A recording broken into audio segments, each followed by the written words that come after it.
gentlemen, welcome to Ariel Helwani's MMA Show!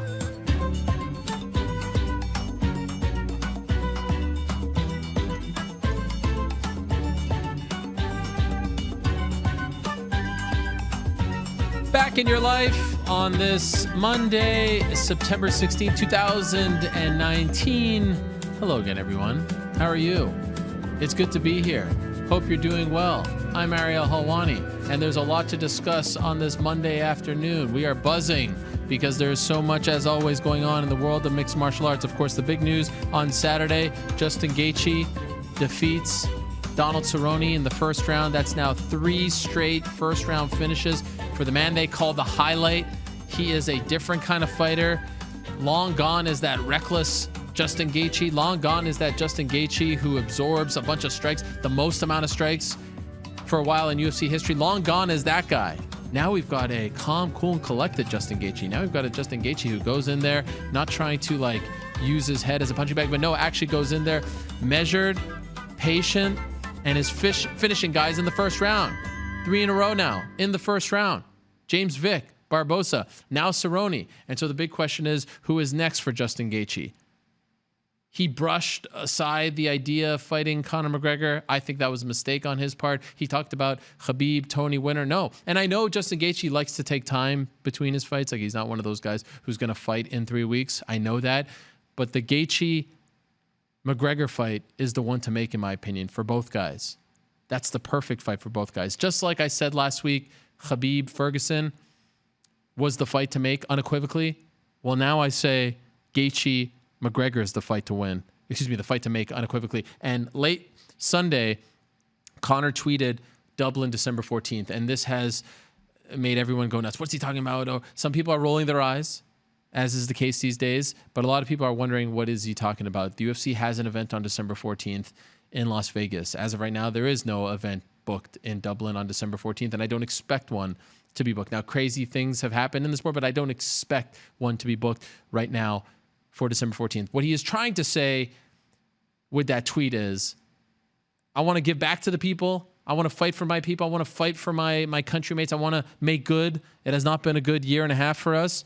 And I want to return on December 14th. I think that was the biggest part. He is ready to come back, just like he told me last month. He is ready to come back.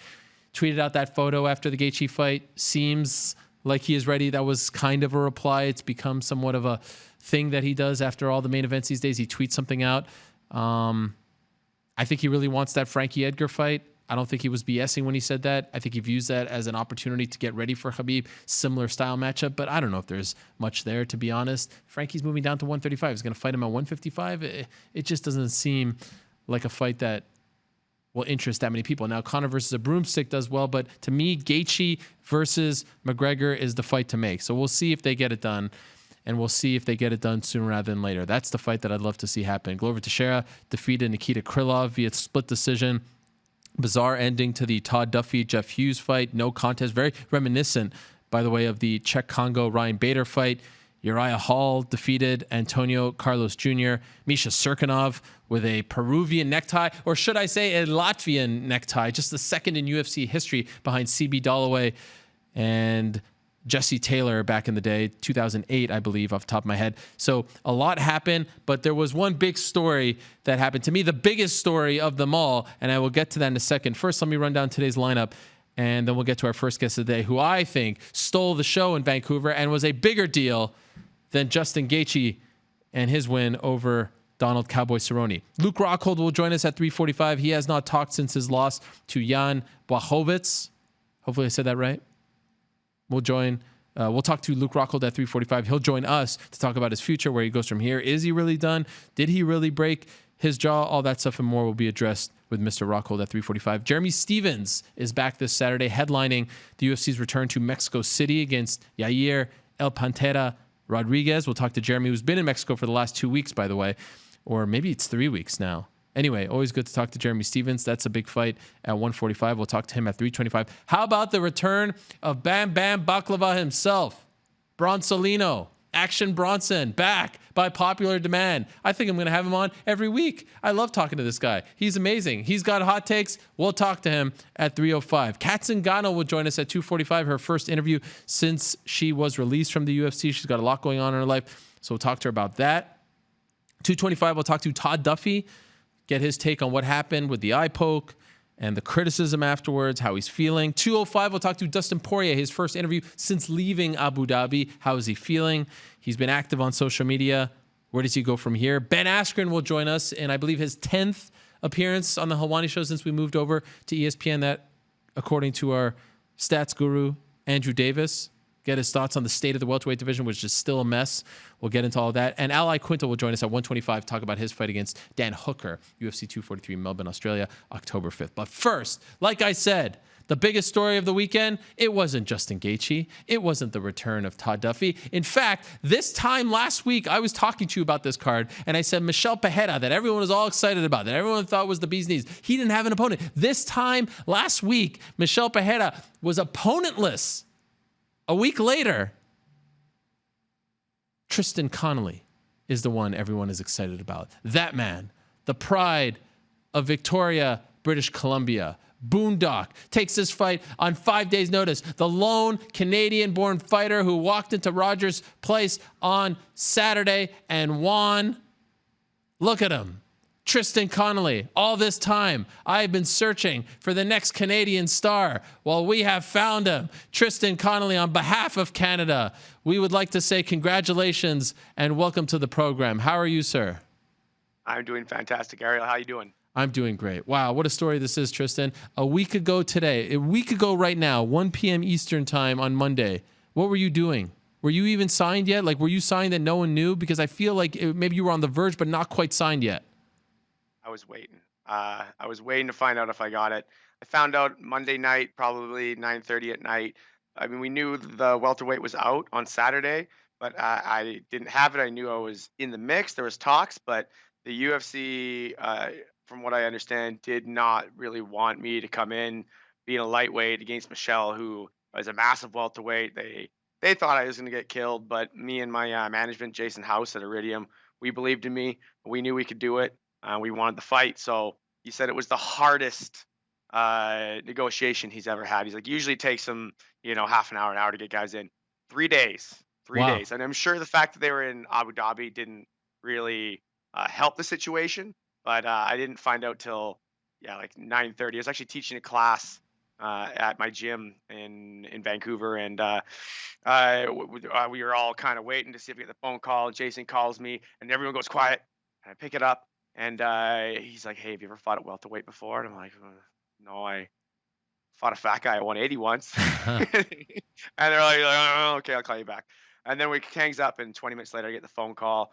Just ran around the gym screaming, celebrating. Couldn't have been happier. And basically didn't sleep for the rest of the week. I slept last night. It was pretty much the first night I've slept since Saturday, since I knew a welterweight was out. Because from that point on, I was just wishing, hoping that I found out. Too excited to sleep. So I basically went into that, had to rush and get everything done, make sure all my paperwork was in order, all my medicals were in order, that I was good to go. Then I had to get into the UFC hotel and make sure that I do all the stuff that they needed to be done. So it was just, nonstop, go, go, go, go, go. The rest is history. Even as you are recounting this story right now, does it feel real? Like, does it feel like you actually have fought at the UFC? You have a win under your belt. You fought the way you did against a rising star. Like, does this still kind of feel like a dream for you? Yes and no. I mean, I honestly feel like I deserve to be here. I honestly feel like I've been ready for a long time. I'm not surprised that I did as well as I did. I knew that was exactly how that fight was going to go. There was not a doubt in my mind. I knew how Michel was going to come out. I knew he had all this hype behind him, but I knew that he wasn't going to put me away in the first 3 minutes. And then after that, what's next? What are you going to do when it's my fight? And I knew if he had just taken a little more time, it might have been a different fight. But I knew after a debut like that and watching his old fights, he's had such success with jumping and knocking guys out spectacularly that I knew he was going to, like, even more reason for me, 5 days notice, lightweight, like he's probably 30 pounds bigger than me, maybe even more, misses weight, like I I wasn't worried for a second. Like honestly, everyone that doesn't train with me was worried. Everyone that trains with me was like, "Oh yeah, you're gonna kill that guy." Like there Wow. was no doubt, no hesitation. I know how durable I am. I know how tough I am.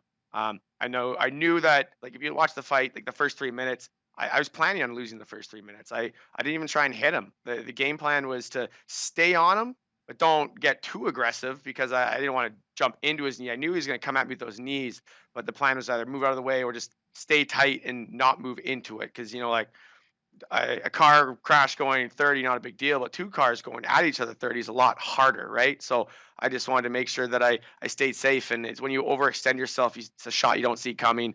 If I see a shot coming, it's not going to put me away. You can hit me with a truck. If I see it coming, I'll be all right. So I just want to let him dance around, wear himself out. If he starts getting crazy, get the fuck out of there, which is exactly what I did when he started jumping, spinning, and flipping, which people are like, oh, you find that disrespectful? I'm like, not at all. It was awesome. How many fighters can say they had someone do that to them in a fight, and they made it through it? And like I said, he's exactly what I planned on happening. A few things that were a bit different, where that he shot to take me down. I actually didn't think he would do that.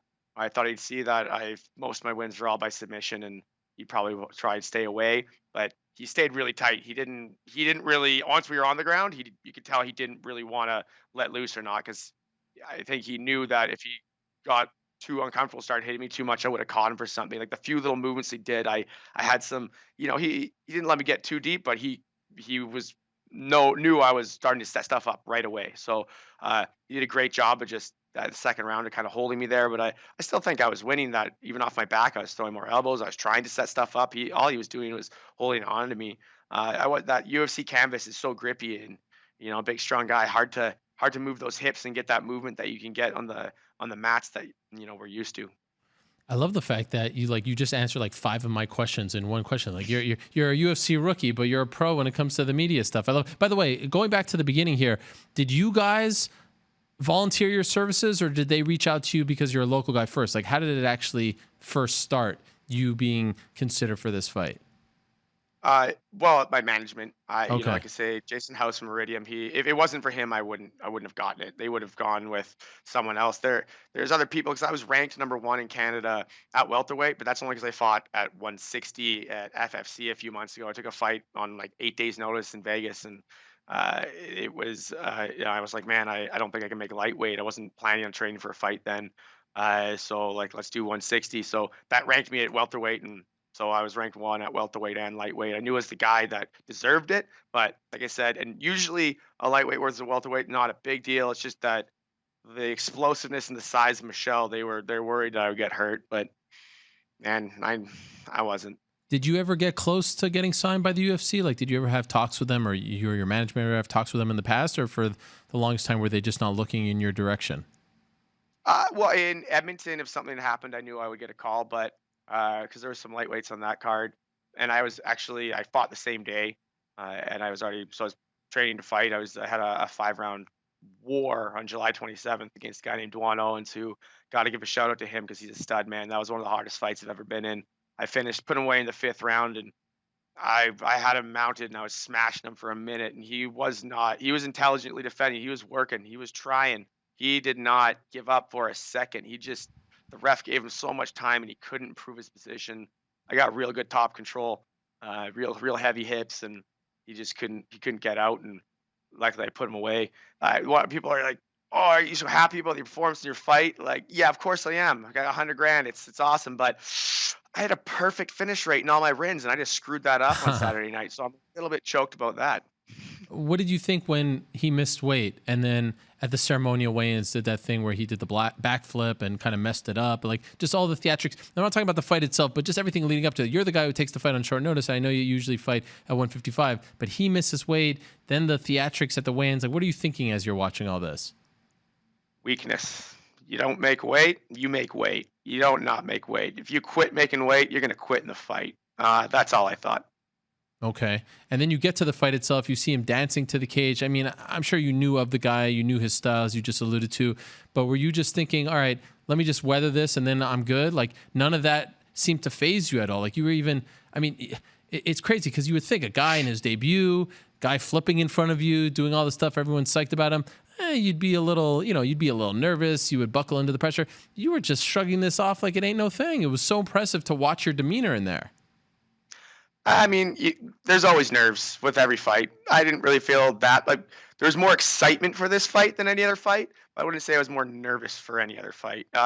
If fight's a fight, there could be no one in there. There could be 20,000 people in there. I tune it all out. I knew he was going to come like that. Like, great. We want to waste energy. Waste energy. I have no problem with that. People said, "Oh, is it disrespectful?" Not at all. He's a professional fighter in the UFC. He's gotten to the UFC doing this, knocking dudes out spectacularly. It obviously works. If that's what works and you're winning doing it, why would that be anything wrong with that? Like, do what works for you. And to be honest, it made the fight that much better. Like, it takes two to tango. I was only half the fight. If he wasn't jumping, flipping, doing all that, it wouldn't be nearly as good of a story as it is.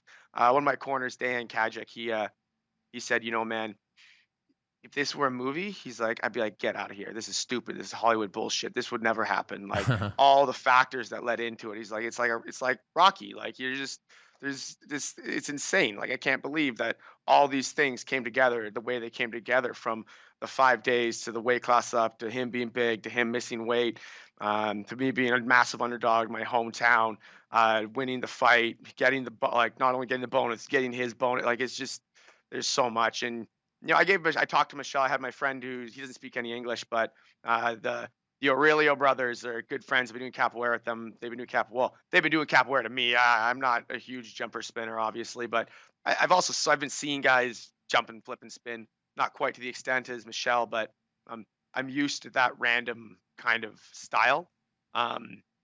So like, I'm not too worried, or I wasn't too worried. I kind of forgot the question you asked, for being honest, and kind of went on a tangent. No problem. You might have Wait, to tell me again. Did you say that you reached out to Michelle afterwards? You spoke to her afterwards? Yeah, I reached out. Yeah, I reached out. Oh, yeah, that's what I was saying. I reached out and I said, hey, man, like, thank you, obviously, because without him accepting the fight and taking the fight, I was a dangerous fight for him, too. People always say, oh, you want to weight class up? It's like, yeah, but he took a fight against a guy on 5 days' notice, a weight class down, and he lost. That sucks for him. Like, right. It really does. That was a huge risk, because now what if what happened? It happened. So that was a risk. So I said, man, like, I knew you were going to do that. I knew you were going to come out like that. I'm not saying don't go crazy. I love your crazy. It's amazing. I'm going to be a fan forever, but start a little more fundamentally, take a little more time, then throw your crazy stuff in there, and then go back to being fundamental. One, you're going to save way more energy. You're going to recover. Two, I'm not going to be able to predict it as much, or your opponent's not going to be able to predict it as much. It's going to have a way, way higher chance of working. And I really hope he takes that and runs with it, because I want to see him. Like I say, I'm a fan. I'm out of the welterweight division now, so I want to see him go on a tear and mess everyone up. Wow, that is great. I mean, good on you for reaching out to him and sharing that advice. How much did the crowd help? Because it really seemed like they were getting behind you. Of course, you're the local guy. Up until that point, none of the Canadian-born fighters had won. Here you come, you're Rudy. Daniel Cormier called you Rudy. How much did you feel the crowd, and how much did they help you? Fight time, I'm fighting. I don't pay attention to anything. When I first started walking the hallway, I look up and I saw a bunch of faces. I was like, I just got to tune them out. Like, I can't, if I pay attention to one, it's gonna screw me up. So I just focus, go in, tune it all out. It's almost like I have, I trying to listen to my corner, couldn't hear them. That's the one thing. I couldn't hear anything because it was so loud, but it was just noise. I had a job to do, and that's all I was paying attention to. And of course, we see you. The background there where you're doing the interview, a bunch of EA Sports stuff. Cormier mentioned as you were walking to the cage. So you actually work at EA Sports. You're like their jiu-jitsu instructor. What do you do there? Yeah, I teach jiu-jitsu. I teach kickboxing. I do a mocap for the UFC games a lot as well. So I talked to them and I said, I don't really want to do this from my phone and with the AirPods. They're like, oh, come in here. We'll set you up, get you on a computer here, make it look better. So that's why I have all this sweet background and these awesome headphones, and I'm not holding a phone and wiggling around like I would be otherwise. Wait, so where are you right now? I'm at EA Sports in Vancouver. Wow. So you have like your own office there, or they just let you? No, they just set me up. They hooked me up. I told they're all in here watching me. It's they're all part of my team. So, they're taking care of me. And so do you help with the video games like themselves, or you just help them? Like, you're just the friendly instructor that comes and gets everyone into shape? Well, I have two jobs. So Okay. one, I teach jujitsu. Because they have an awesome facility here. They take care of all their staff really well. They have a outdoor soccer turf, an indoor gym, studios, fitness studios, everything. So I come in here and I teach jujitsu twice a week, and I teach kickboxing once a week. And then also, when they do mocap, I'm their main guy for doing mocap. So when we're shooting, like for the fight stuff, like they have different guys for theatrical stuff because I'm not an actor. Wow. I can't jump and spin and flip, but when it comes to punching and kicking, me and my buddies Achilles Enstrom, who's also another killer that's coming up. Me and him usually are the ones that come and we pretend to punch each other in the face in the suits, take each other down, and do all that fun stuff. So I've been doing that for years with them. So I always like to say, when you see, like, are you in the game? I'm already in the game. You see, when someone's really sloppy and looks like crap, that's me. I mean, I would imagine, I don't know like how they do that sort of stuff, but you need to be like the update guy. Like, don't they do updates? I'm really dumb when it comes to video games, but can't you like download fighters? You need to be in the game today, right? Like they need to get on this right now, right? I'll tell them that in a sec. I mean, come I on. don't know. I don't know the process, but I think for adding a character, they just adding moves that character has done, and then they're taking a picture of their face and putting it over. They're probably looking at me like I don't know if I said that right, but Uh, that's what I'm thinking. how'd you get that gig, So by the way? well, my old coach was the instructor and the stunt coordinator and did all like kind of the consultant, if you will, the MMA consultant. Okay. Uh, so years ago, I started coming in, and he's actually kind of moved out of the position of teaching, and I was taking over for him. So that's how I got the first gig. And then, of course, they need someone. Well, I live here. I'm a professional fighter. They know me. I'm the go-to guy. So I've been coming in, doing working on with them for a long time, and it's funny they don't really bring consultants in anymore because they have to have a stunt coordinator. Stunt coordinator in the last 5-6 shoots hasn't done a single thing. Like I think they have to have it there for uh, legal purposes, but they don't ask. They ask me when it comes to, hey, what would you do to fight here? They ask me in Achilles. Like and plus we got brown, purple, blue belts here now. It's been going on for a long time. Like we got some real good guys in the jiu-jitsu program here, and they've been making the game for a while now. So they're it's we're all just spitballing ideas off each other. Like, hey, like this, we could do this from here. Like, what would you do from here? Would you do this? It's like, well, because there's a balance. Sometimes it's what would you do, and well, what's going to work in the game, right? Like, it's not always the same thing. It's like, yeah, you would do that, but we can't make that work in the game. And a lot of the times you'd be like, yeah, you never do that, but the player has the choice to do that. So you have to do the wrong thing, and because if they click that button, they have to be able to do it, right? So you mentioned that you got the $100,000 bonus because you guys got fight of the night. Your 50K, you get his 50K because he missed weight. You also get 20% of his purse. You got your show and win. How do you feel about getting his portion? Like at the end of the day, he did fight and he was in there. And as you said, it takes two to tango. Do you think that is fair because he missed weight that you get the whole pot? Yes and no. Obviously, I feel bad for him. I feel like, man, you fucked up. Like, make weight. It's why you make weight. And I do feel bad for him. But it's not like I'm going to turn down the extra $50,000. I still have to pay my management their cut. I hope what it is he learns a real good lesson from this. I know he actually had a hard week. He had a bunch of his corners visas got turned down. He had no one helping him all week. He ended up getting people in at the end of the week, but he had no one helping him cut weight. He's a young guy. He was fighting at 185 mostly from what I've seen before the UFC. So he might not have had these big drastic cuts.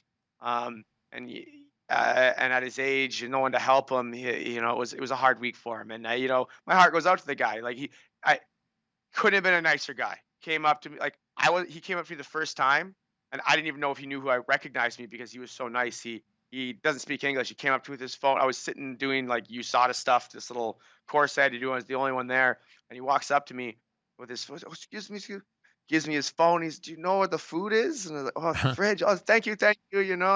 So he goes, thanks. And then the next day we're at weigh-ins. They line us all, or the fake weigh-ins, or the ceremonial weigh-ins, I should say. Yes. I'm sorry. We're all waiting there, and so we're just talking to the translator. He's telling me, thank you for taking the fight. I'm so sorry I missed weight. It's been a really hard week for me with everything. And I was like, man, like, thank you. You accepted the fight against me. This is a dream come true. Like I've been busting my ass for years, and you're giving me an opportunity to shine. And I mean, I'm gonna, but I'm I feel a little bit bad for having to kick your ass tomorrow, but it's all business. Most of the guys I fight end up being real good friends with. Like 90% of fighters are wicked guys before and after. We're all chasing the same dream. We're all on the same journey. Uh, you know, just like in life, 10% of people are assholes. Most of the people are nice. So that's generally how it is for most people I fight. 90% of the people I fought, I've become real good friends with. 10% don't really care for. And that's kind of how it goes. Speaking of that long journey, after your fight, I don't know if you saw this, but Frank Mir posted something on Instagram, which was pretty amazing. Apparently, you met each other way back in the day. This photo was taken 9 years ago, and it was at an event in Victoria, AFC. At the time you just lost, he was there to corner his friend Robert Drysdale. You were 1-2 at the time. You went up to him, and now here he is remembering this photo somehow and posting it after your victory. Do you remember? I mean, I would imagine you remember this. Who was that guy? Who was Tristan Connelly back then? And is it kind of surreal now to see Frank? Like you went up to Frank Mir for the photo. Now he's honoring you after your UFC debut 9 years later. What a crazy turn of events. Yeah, man. It's obviously it's awesome. Like that night, that was the only night I've ever really gotten my ass kicked. Like I fought a guy named Dan Ring, and he's better than me, outclassed me, beat me up everywhere. Went 3 rounds. I fought my heart out, but I had moments, but he beat me up. And Frank was there. He's in my dressing room. I didn't talk to him the whole time. I walk out of the fight, just got stitches. Like I had to hold my lip open and let the doctor stitch me. He's like, it's only a couple. We're not going to put any freezing in. So he's sticking the needle in my lip. And I'm like, oh, okay. All right, I guess you'll ask Frank Mir for a picture now. And he was like, yeah, of course. And didn't really talk after. And I actually got to see Frank at FFC when I fought. Like I said, I took that fight on 8 days' notice in FFC a few months back, and Frank was the commentator for that. And he told me, "Hey Frank, like years ago, this is you're at AFC, and I got a picture with you here."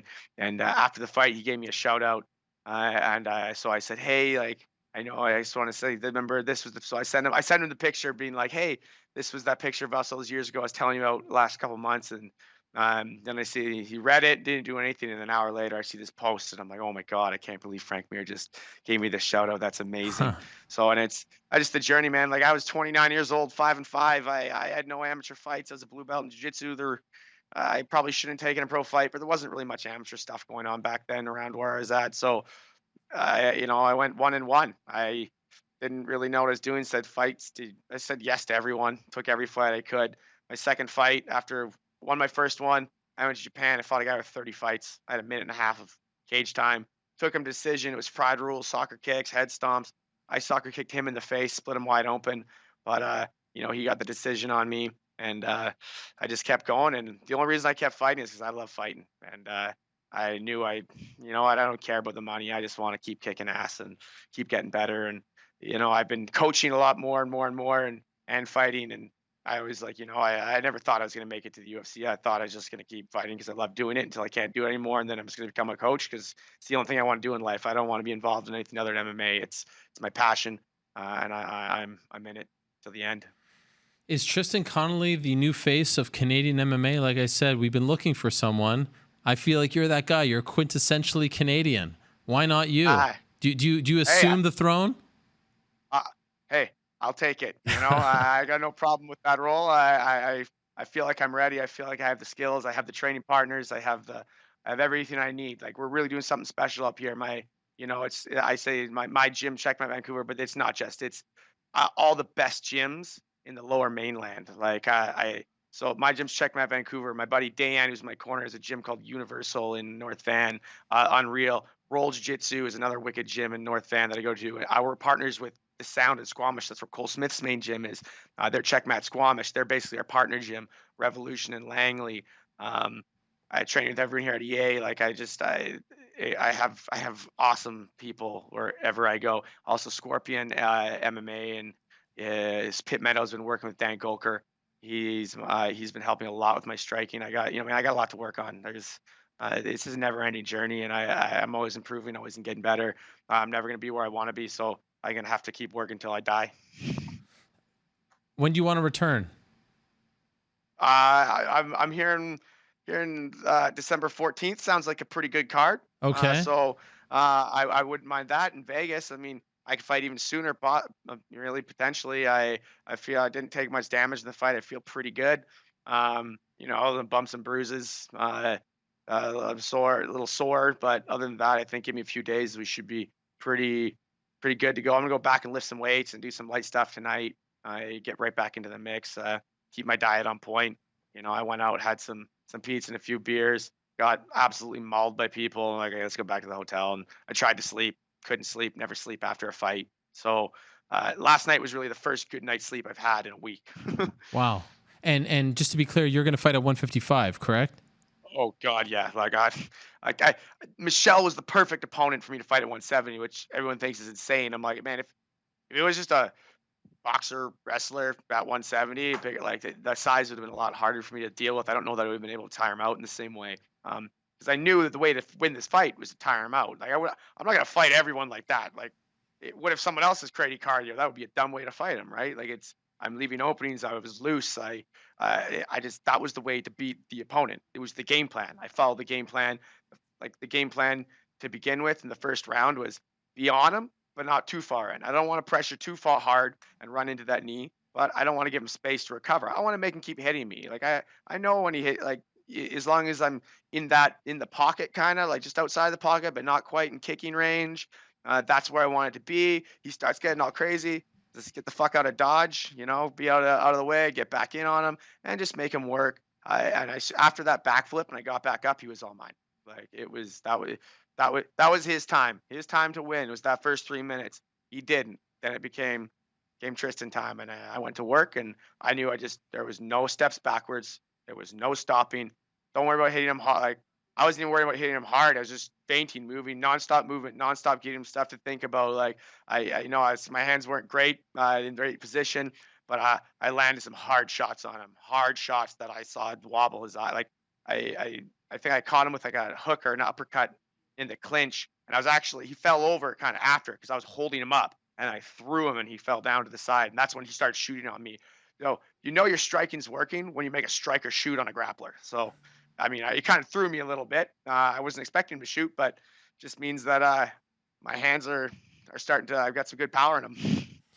Congratulations, man! What a wonderful story. I love stories like this, and great to see a Canadian do well on the Canadian stage, and especially coming out of nowhere against someone with that much hype. I mean, it was just amazing to watch. So enjoy this moment, enjoy the victory, enjoy everything that comes with it. Welcome to the UFC, and we're very excited to see where you go from here. Well done, my man. Thanks for doing this. No worries. Thank you so much for having me on. Everyone's blown away. They're all people that I've looked up to are messaging me like, "You're on Ariel Helwani. That's crazy." And I'm like, "Well, I said I feel like I deserve to be here. Just it's nice to finally get a recognition for all the hard work I put in." Yep, you certainly do. And by the way, the people demanded. It's been a while since I've had like a unanimous sort of a credo from the people to have a guest on. They all wanted you on, so I'm hope they're very happy that you were able to share your story here on the show today. Thanks so much, Tristan. We'll talk to you soon.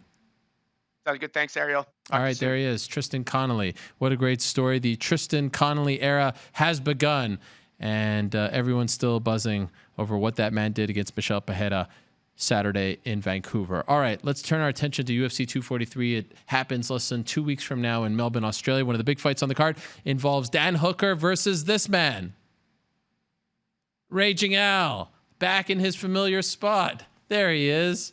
How are you, Al? Long time. It's been a while, right? It's been a while. I thought you forgot about me or something. Never. I don't know. Never. No. I'm just playing. But I'm looking forward to UFC 243 in Australia.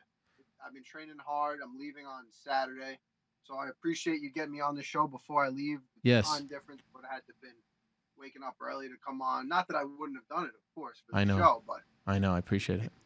It's great how things work out. I appreciate it. This is a big fight, and what's interesting about it is Dan Hooker looked really good in his last fight, and he's somewhat of a rising star. And afterwards, he said, "I want anyone on that card. I just want to fight with my good pal Israel Adesanya." And within seconds, you were the guy who said, "Yeah, me. I want to go to Australia. I want to fight in front of 50,000 or so people. I want to fight the local-ish guy. I know he's from New Zealand, but that's a lot closer than Long Island." Why were you so intrigued by this fight? Why did you want it? Well, first, Nah, he said my name somewhere. Did Said he? my name. Beforehand? Yeah. What's that? Beforehand, he said it? Before the interview in the cage? Pretty. No. After the interview, I think it was the interview in the back, like right after they go to the back and they do the interview. Okay. So yeah, so I'm almost, yeah, I wouldn't just like, that's more like me calling him out. So I don't think that's how it went down. I'm pretty sure he said my name, and then I looked on Twitter and someone had tagged me in something, and I was like, all right. He said he wanted to fight me in Australia, and I don't think he really thought I was going to just say yes like that. And it's just, hey, you want to fight me in Australia? I'll give you exactly what you want. I called me out. I said yes. That's it. The UFC kind of thought I was joking too.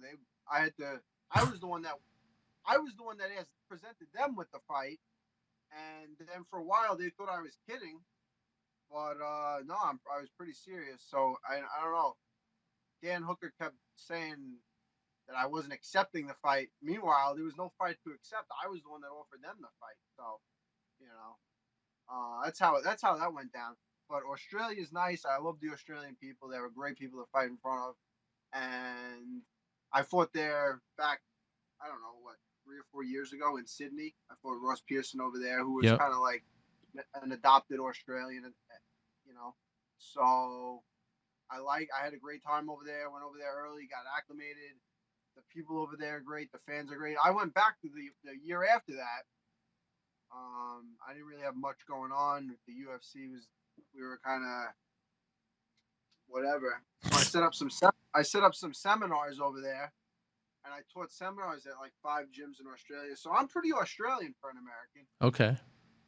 And I think that it would be interesting to see how the crowd reacts to us. I'm sure the New Zealanders will be coming over in flocks to see this one, but I think me and the Australians are pretty cool. Oh, you think that you're gonna be cheered more than he is because the New Zealanders are gonna be like the enemies on that card because it's Whitaker versus Adesanya. You're the fan favorite in this fight, contrary to popular belief. I don't know I'm not.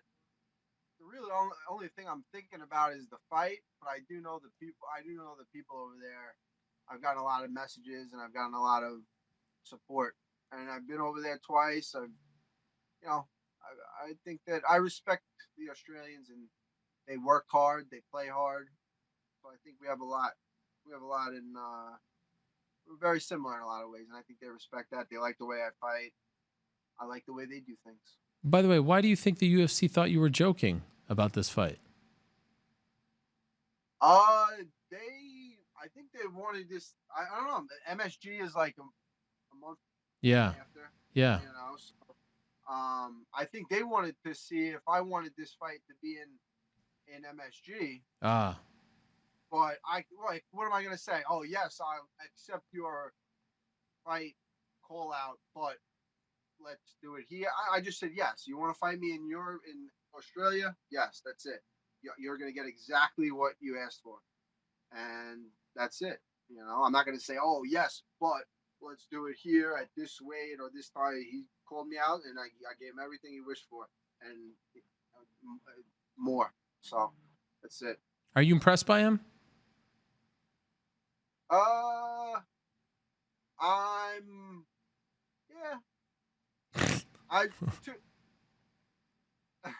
That wasn't a very convincing yes.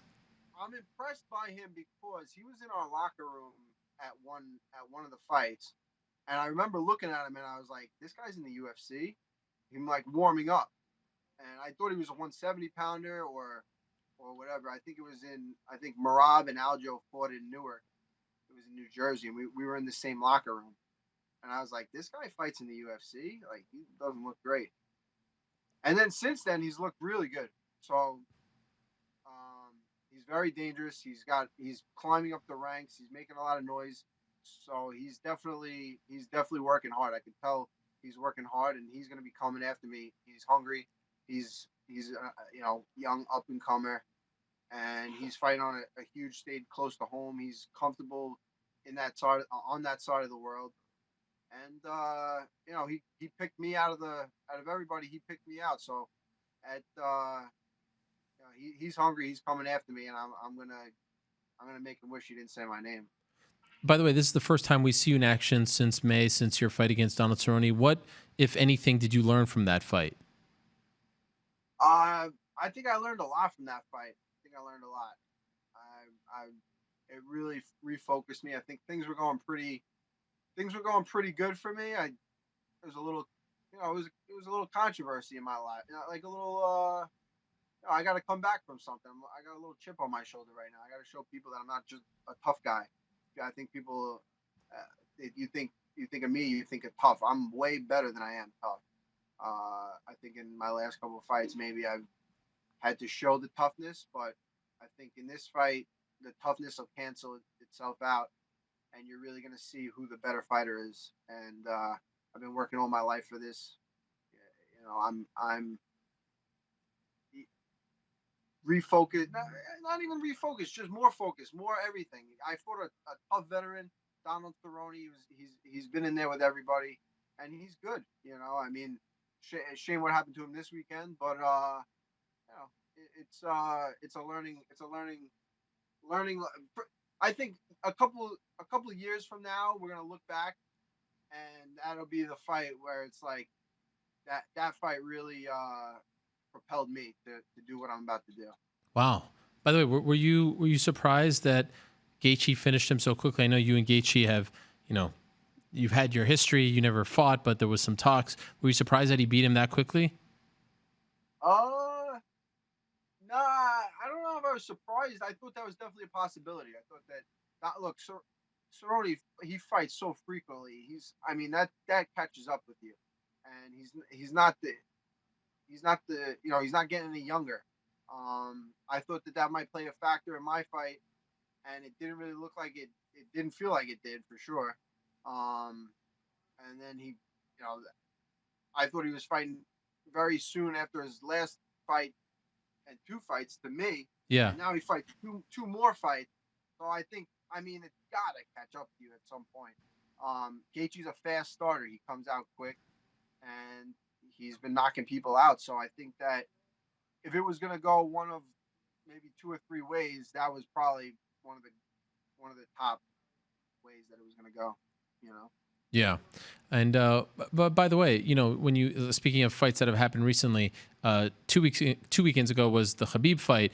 Do you root, I know you're probably not rooting for one guy or the other, but do you just root? I feel like you root for him to finish guys so that you could say I went the distance. Even though you didn't win the fight, and some might say that he says it's one-sided, you went the distance on 24 hours notice. So I feel like that's a small feather in your cap. Do you actually think about that as you're watching these fights? All right, I just want him to finish it early so I could say that I went the distance with him on 24 hours notice? I think I just want him to keep winning, keep doing what he's doing. He basically tells you exactly what he's going to do to everybody, and that's what he does. So, I'm happy that he keeps winning, and my goal is to get it. I want to win that. This is the first step to getting back towards that title shot. This fight against Dan Hooker in Australia, this is step 1. And no matter who it is that has the belt when I get to it,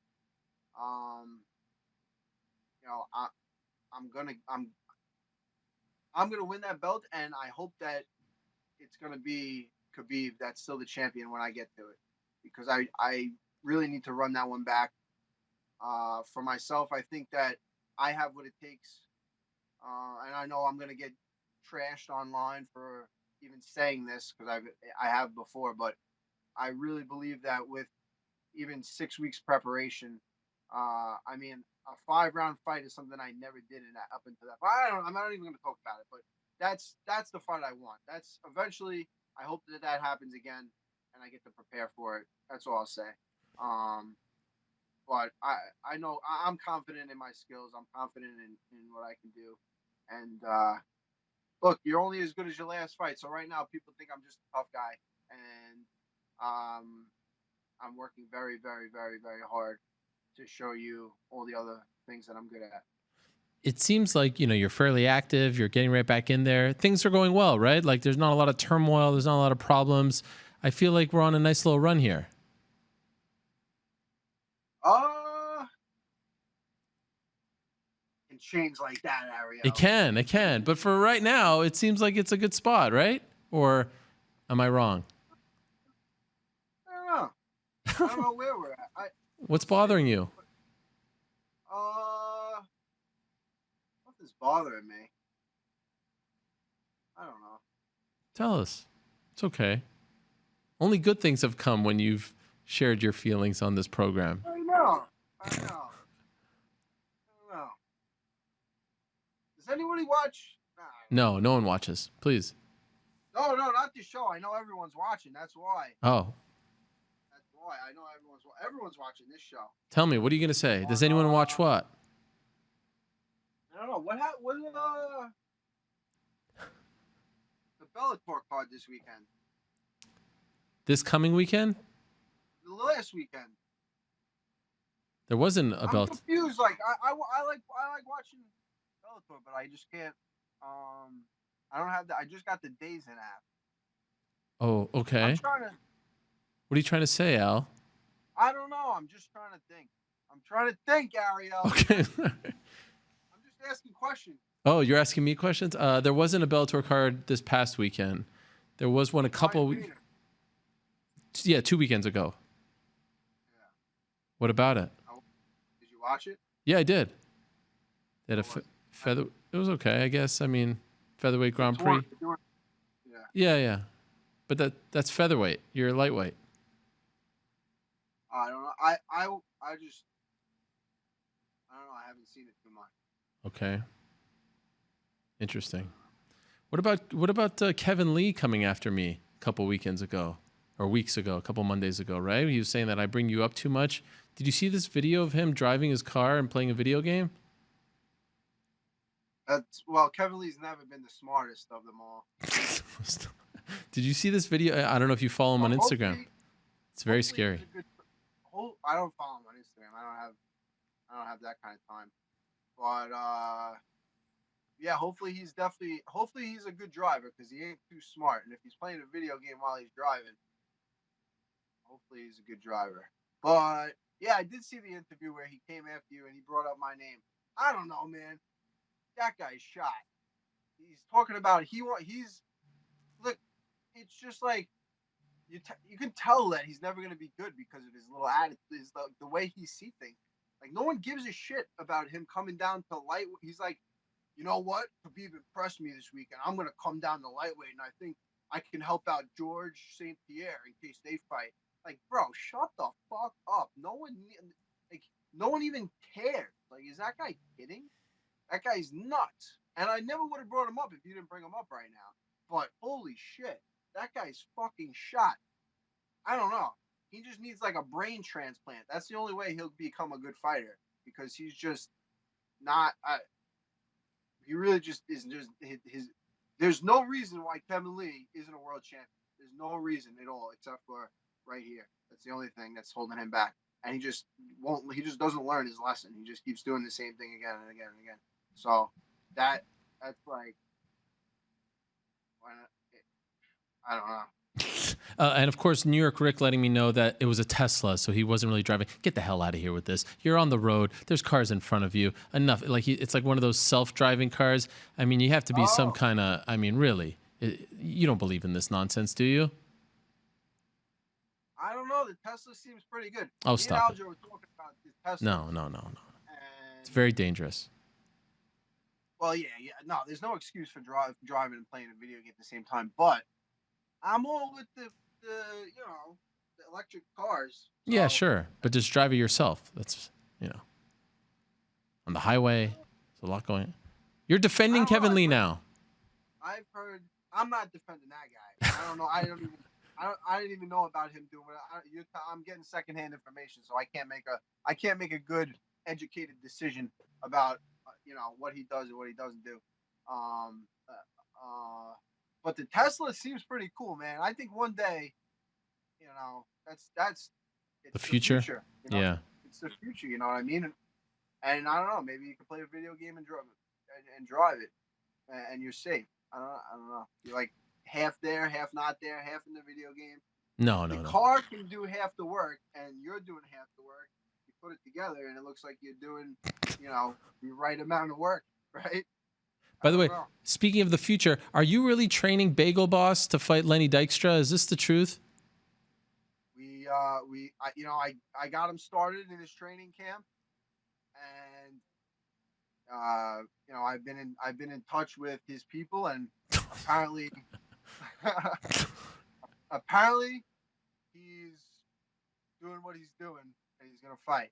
So I'm really looking forward to it. I think I taught him a tremendous amount in the time that we worked together. I think that anyone Lenny Dykstrom's working with, is not as qualified a trainer as myself and Chris Weidman. So the Bagel Boss, I got his back. He's a Long Island guy. So listen, he's been through some shit, and we all have. But I think we need a little more compassion, Okay. in the world. We got to help out the guys like the Bagel Boy. So that's what I did. I brought him down to the gym. He was a little like shy when he came in. It's pretty intimidating. You come into a gym like that, and you're walking right in there with me and Weidman and the rest of the pros that were there. But we kind of got him comfortable, taught him some stuff, and he opened up, and he really was entertaining. It was hysterical. Just he's a character, man, for sure. And I'm happy that as long as he's happy with all the publicity and everything that's going on, I'm happy for him. But I think that he's kind of gone under the radar his whole life, and people are giving him some attention, and he's an entertaining character. He's a good guy. After the workout, he was like, he said to us, he was like, "Oh, you guys, did you guys have a good time? Did I make you laugh? Like, it was a good thing. It was. I hope that he learned something and he walked away. I'm sure he left that gym with a new outlook on things, and it doesn't mean that he's not gonna get a little crazy here and there, because I think that's a lifetime of shit that he's kind of had to deal with. So I don't know. I wish the best for him. Long Island guys, we stick together. So I got his back, and I think he's gonna win. Lenny, I saw a video of him training, and he looks like absolute garbage. So I think that the Bagel Boss is gonna put it on him. All right. UFC 243, Melbourne, Australia. Iaquinta, Dan Hooker. The people's main event behind Whitaker Adesanya. Do you want to say that thing before you go? What was on your mind? Last chance? What thing was on my mind? I don't know. You wanted to say something, and you kind of bit your tongue. I'm just getting started, Aaron. All right. I'm just getting started in this whole thing. Okay. So the people better recognize. All right. I was out for a long time. There was a lot of things that I was fighting besides people in the cage, and all I want to do is fight people in the cage. So Okay. everybody better make it worth it for me to fight people in the cage. Yes. And put in the time that I need to do. I'm not doing this shit half-assed no more. I can't Yes. keep selling houses and fighting the top guys in the world. So it's got to be worth it for me, or I'm fucking out. No, don't do it. Don't do it. Oh, no. Oh, no. I hope he didn't break his computer again.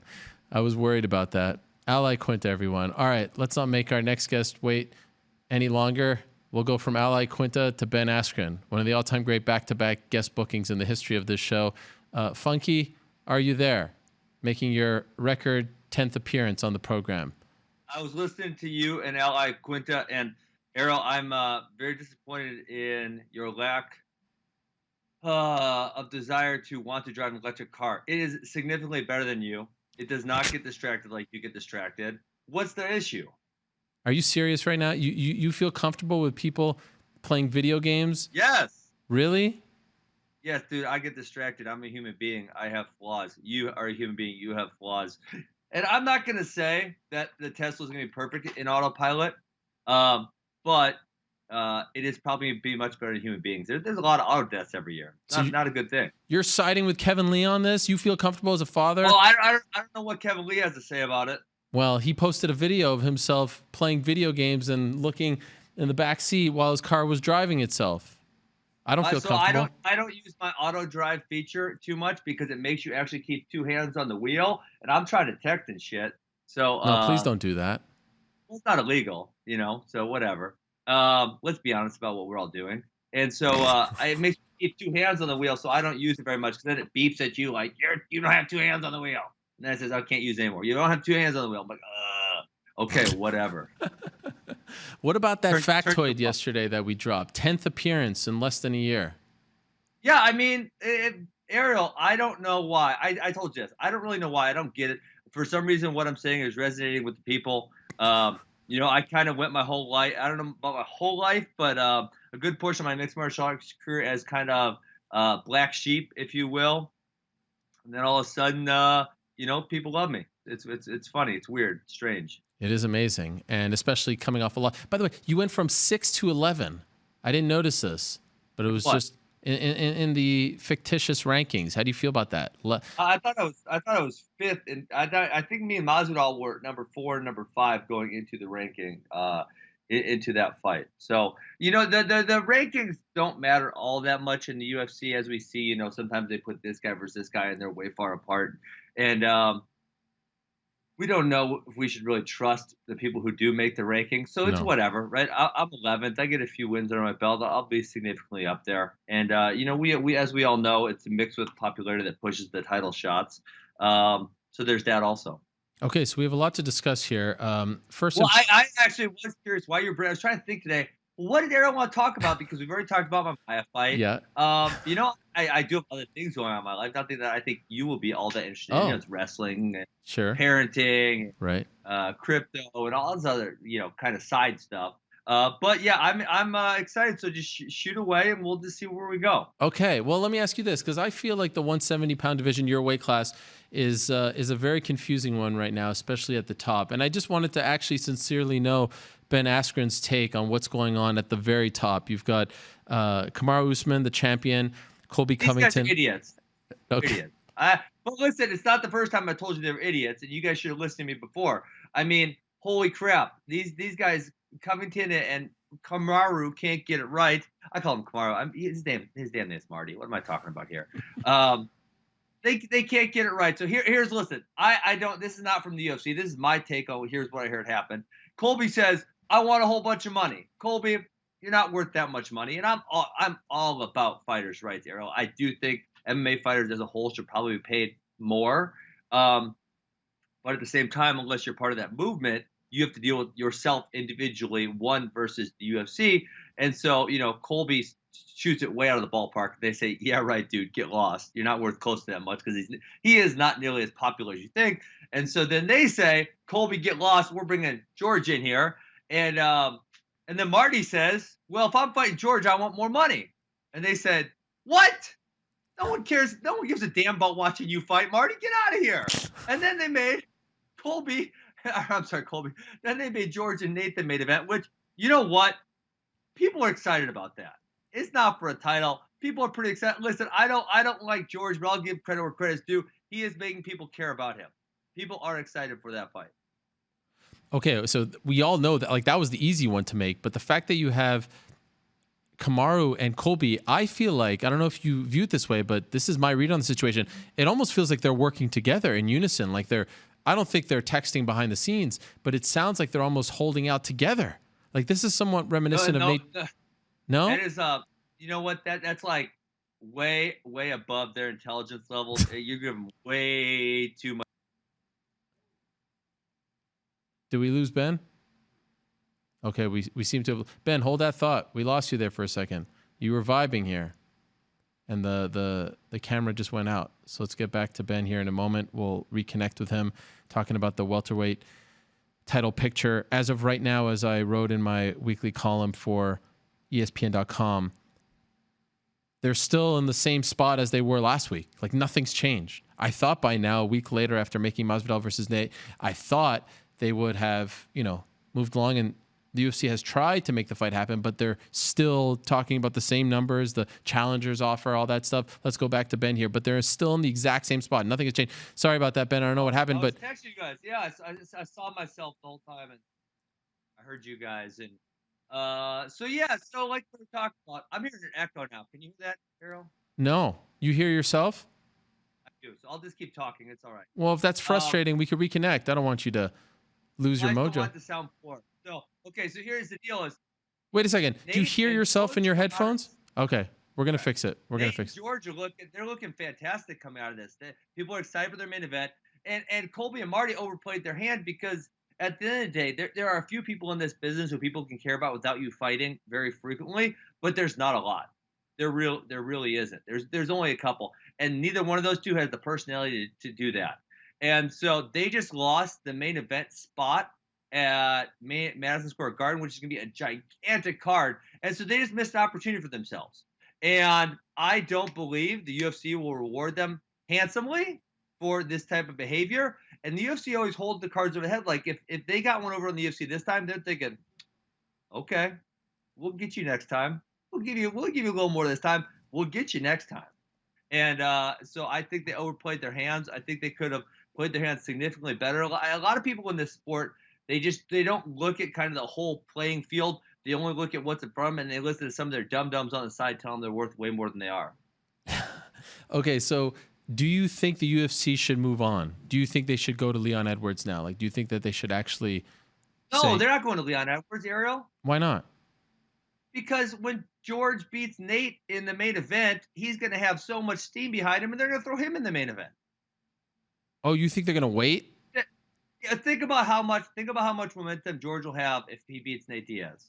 Oh, I know, but that's November 2nd. It would be gigantic. They're trying to make this fight for December 14th. You can't wait until November 2nd. There's already 2 title fights on December 14th. They're going to try to stack the deck. There's only been one show in the history of the UFC where they've had 3 title fights Incorrect. on one card. Incorrect, Ben. If you come on my program, you have to have the facts. The real answer. The real answer. UFC 205. Well, actually, UFC 30. Maybe it was 33. That doesn't count. Okay, fine. 205, 217, and 214. That they all had 3 title fights. Yeah. Are you sure? I swear. Look it up. Okay. Off the top of my head. Maybe that's what they're trying to do then. I thought there was only one card in the history that had 3 title fights. What did you think the card was? It was the one in Anaheim where I called Tyrant. So that was one, and then there was the 2 original MSG cards, Connor Eddy and then GSP Bisping. Who's the third?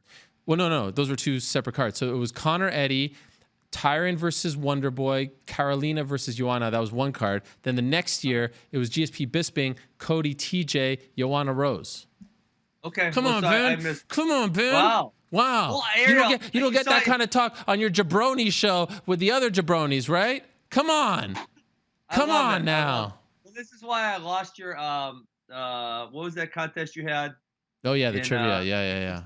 That's I right. lost the trivia night, Harold. This is why, because I don't remember all those cards of the 3 title fights. So yeah, who knows? I guess maybe they'll throw the 3rd title fight on there. But if they really want to kick them while they're down, they would just move it back. They'd probably let George have. I mean, because if you're the UFC and they're negotiating that hard, what do you want? You want another negotiating piece, and that negotiating piece will be the winner of George and Nate.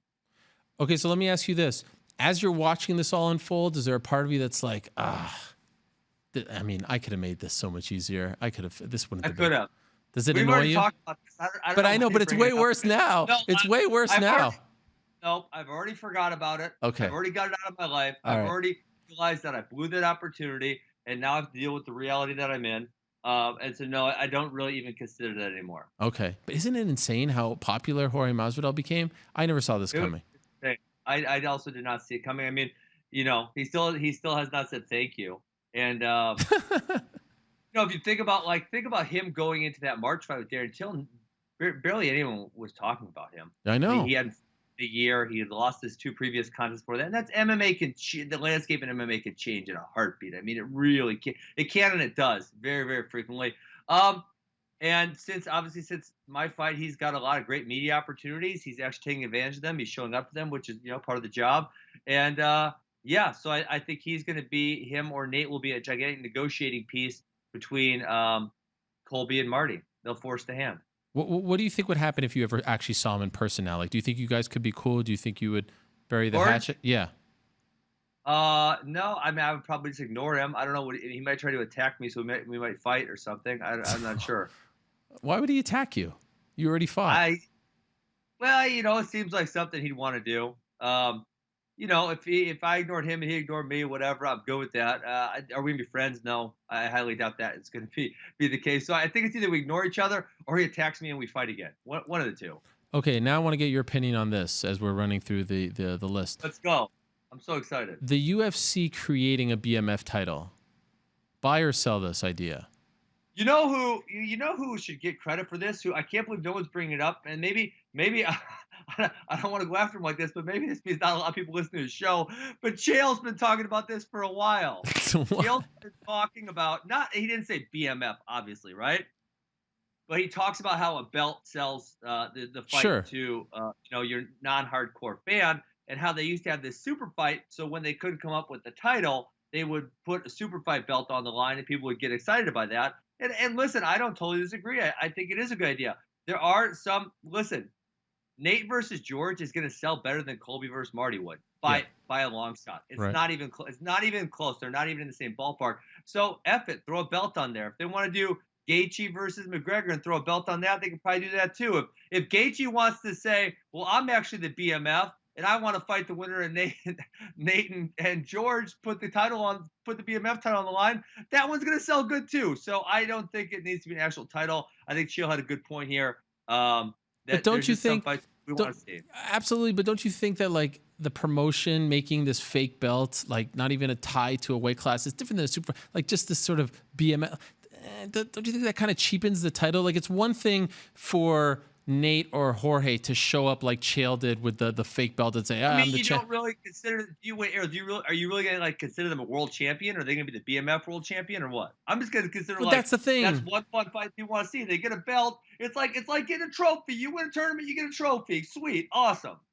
I feel like that's a line that shouldn't be crossed. Like again, it's one thing if the camp does it, but the promotion shouldn't be doing it. The belt should mean something. If they gave like a medal or a trophy instead of a belt, would you be more okay with that?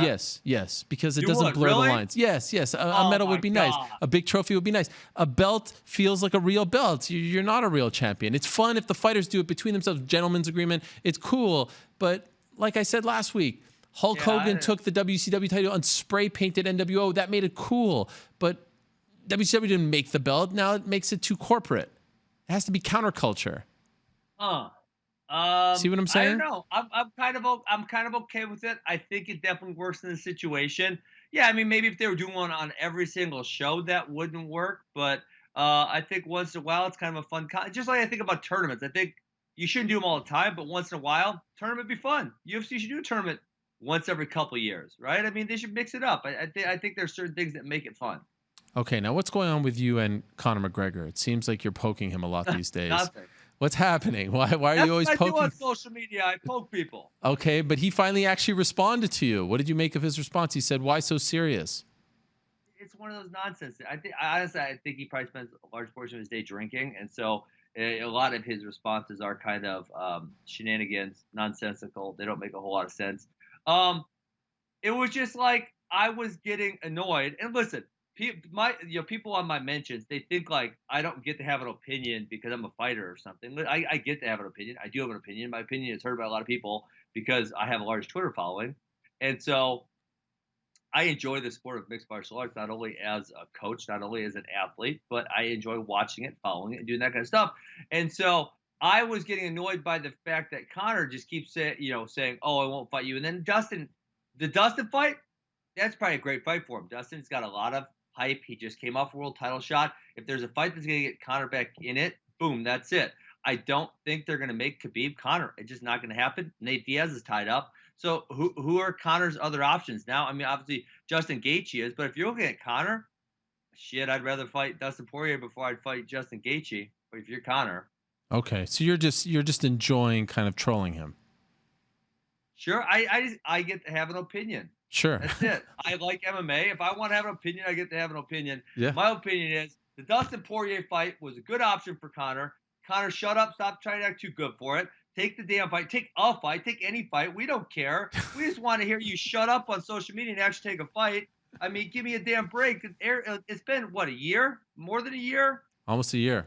October. A year? Yeah. And then if you go before that, another year. And so it's like, come on, man. Get in there and shut up. You just want him to fight already. No more tweets. Let's fight. No more tweets. Let's fight already. Okay. Speaking of tweets, what about you and Dylan Dennis? When's this footsie going to end? Connor can tweet.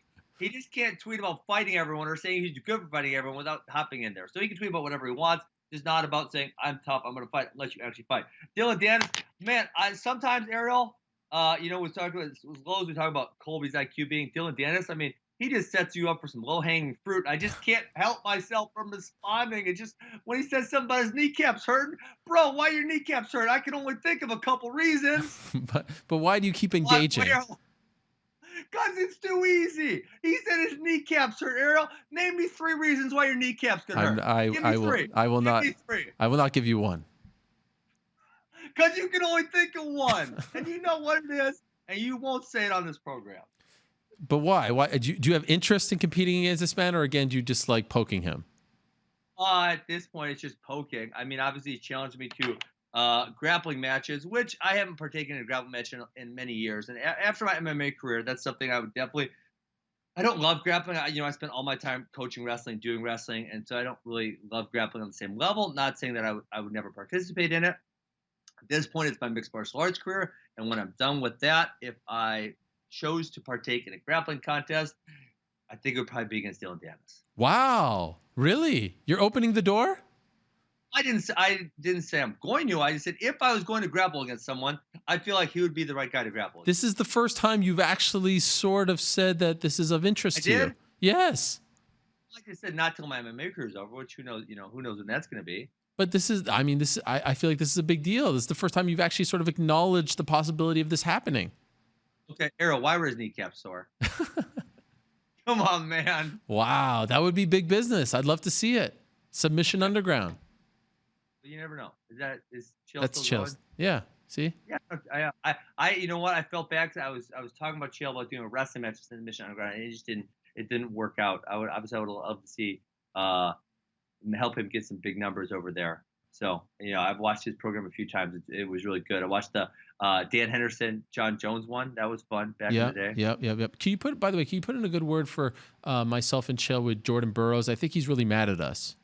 Why? Why would he be mad at you? You remember that whole thing when he was about to compete against you, and he was talking about fighting in MMA and saying he needed a lot of money. He wanted more money to do it, and Chael got That was Chael. Chael got mad. Yeah, but I sort of sided with Chael. I said, if you go after my guy, you're going after me too. I'm very loyal like that. Yeah, if I see him, I'll let him know that he should come back on your program, and that'd be nice. Yeah, they're actually at the World Championships. That's in Kazakhstan this week. The United States Greco team did very poorly. Women start tomorrow, and then you men's freestyles after that. Do you think he ever fights? No, I don't think so. I think he's gonna close out his wrestling career in 2020. I think he's been intelligent with his money, unlike most of these MMA fighters. And I would never say never, but it would definitely surprise me if he did. You were in Singapore recently with Damian Maia, correct? Yeah. What was that like? Was squared off? Good. Cordial. I got respect for him. I think he's got respect for me. Yeah. No bad blood? I don't have anything against him.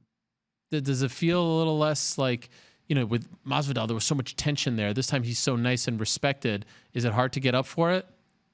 No, not at all. Not at all. I mean, there haven't been, in my whole fighting career, I've had 20 fights now, there haven't been a huge amount of opponents who I've had really bad blood with. I mean, there's been a couple, but not a huge amount. Okay. Do you have to go? I do not have to go, no. Okay. I only have a couple more. We can talk all day if you want to. No, it's okay, because I know we went a little late, and I know you have an appointment, so I didn't want to. I do. 1:45, I got a meeting with my lawyer. Okay. What are you guys meeting about? Well, I mean, if you really want to know, it's Action Wrestling Academy business. We're growing by leaps and bounds. We're likely to open a couple more academies next year. And so I just want to make sure all my ducks are in a row. Business is freaking hard. I didn't do business in college. I did a geography major because I figured I was going to coach wrestling. And I guess I am coaching wrestling now, although it's running a business, not on the college level. And so, man, you want to really have all your ducks in a row when you go into business, because there's so many things that you don't see coming and you run a small business, you're like, oh, what about this? What about that? And just keep going. You said on Twitter recently, I can't wait. You were retweeting a photo. You said, I can't wait for my WWE debut. Were you joking there? Yeah, I mean, I would love to do it like a couple times. I would never really do it full time. If they were able to give me some type of guest spot, I would love it. I think it's fun. Jerry Briscoe, I've known him for many, many years. I think he's an awesome guy. And so, yeah, I was retweeting him. By the way, speaking of tweets, Dylan Dennis has actually tweeted about us right now. Do you want to hear what he had to say? Apparently he's watching. Yeah, sure. Why not? Is he going to tell us why his kneecaps are sore? That's the answer. No, actually, it was a good tweet. He said, biggest grappling match in the history of the sport, Dylan Dennis versus Ben Askren. Let's expletive do it. Yeah, I mean, and that's what, we talked about this before. It's like he has a gigantic amount to gain from this because although he wants to act like he's the biggest deal in Bellator, he's probably getting paid 5 and 5 or something to that effect. And so, yes, if I chose to grapple against Dylan Dennis, I would make him significantly more money than he does in any of his Bellator fights. And so I will entertain the possibility of that when I'm done with my mixed martial arts career. Wow.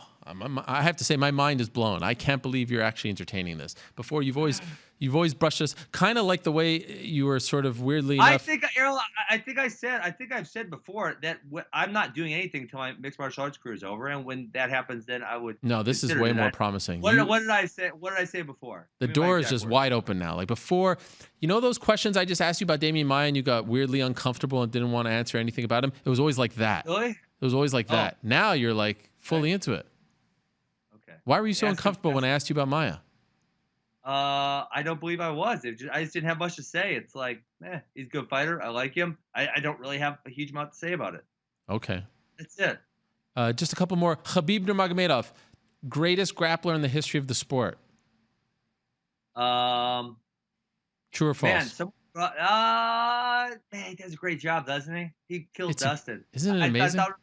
I thought it'd be slightly more competitive.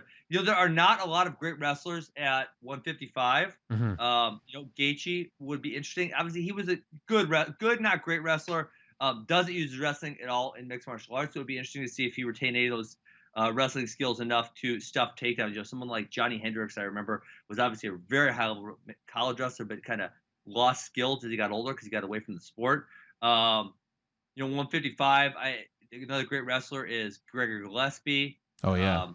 Interesting to see how he would do in there. And he's just not getting the big fights to move up. And so there just isn't a lot of really high level wrestlers on top of that division. And so I guess can you name a really high level grappler that Khabib has fought against?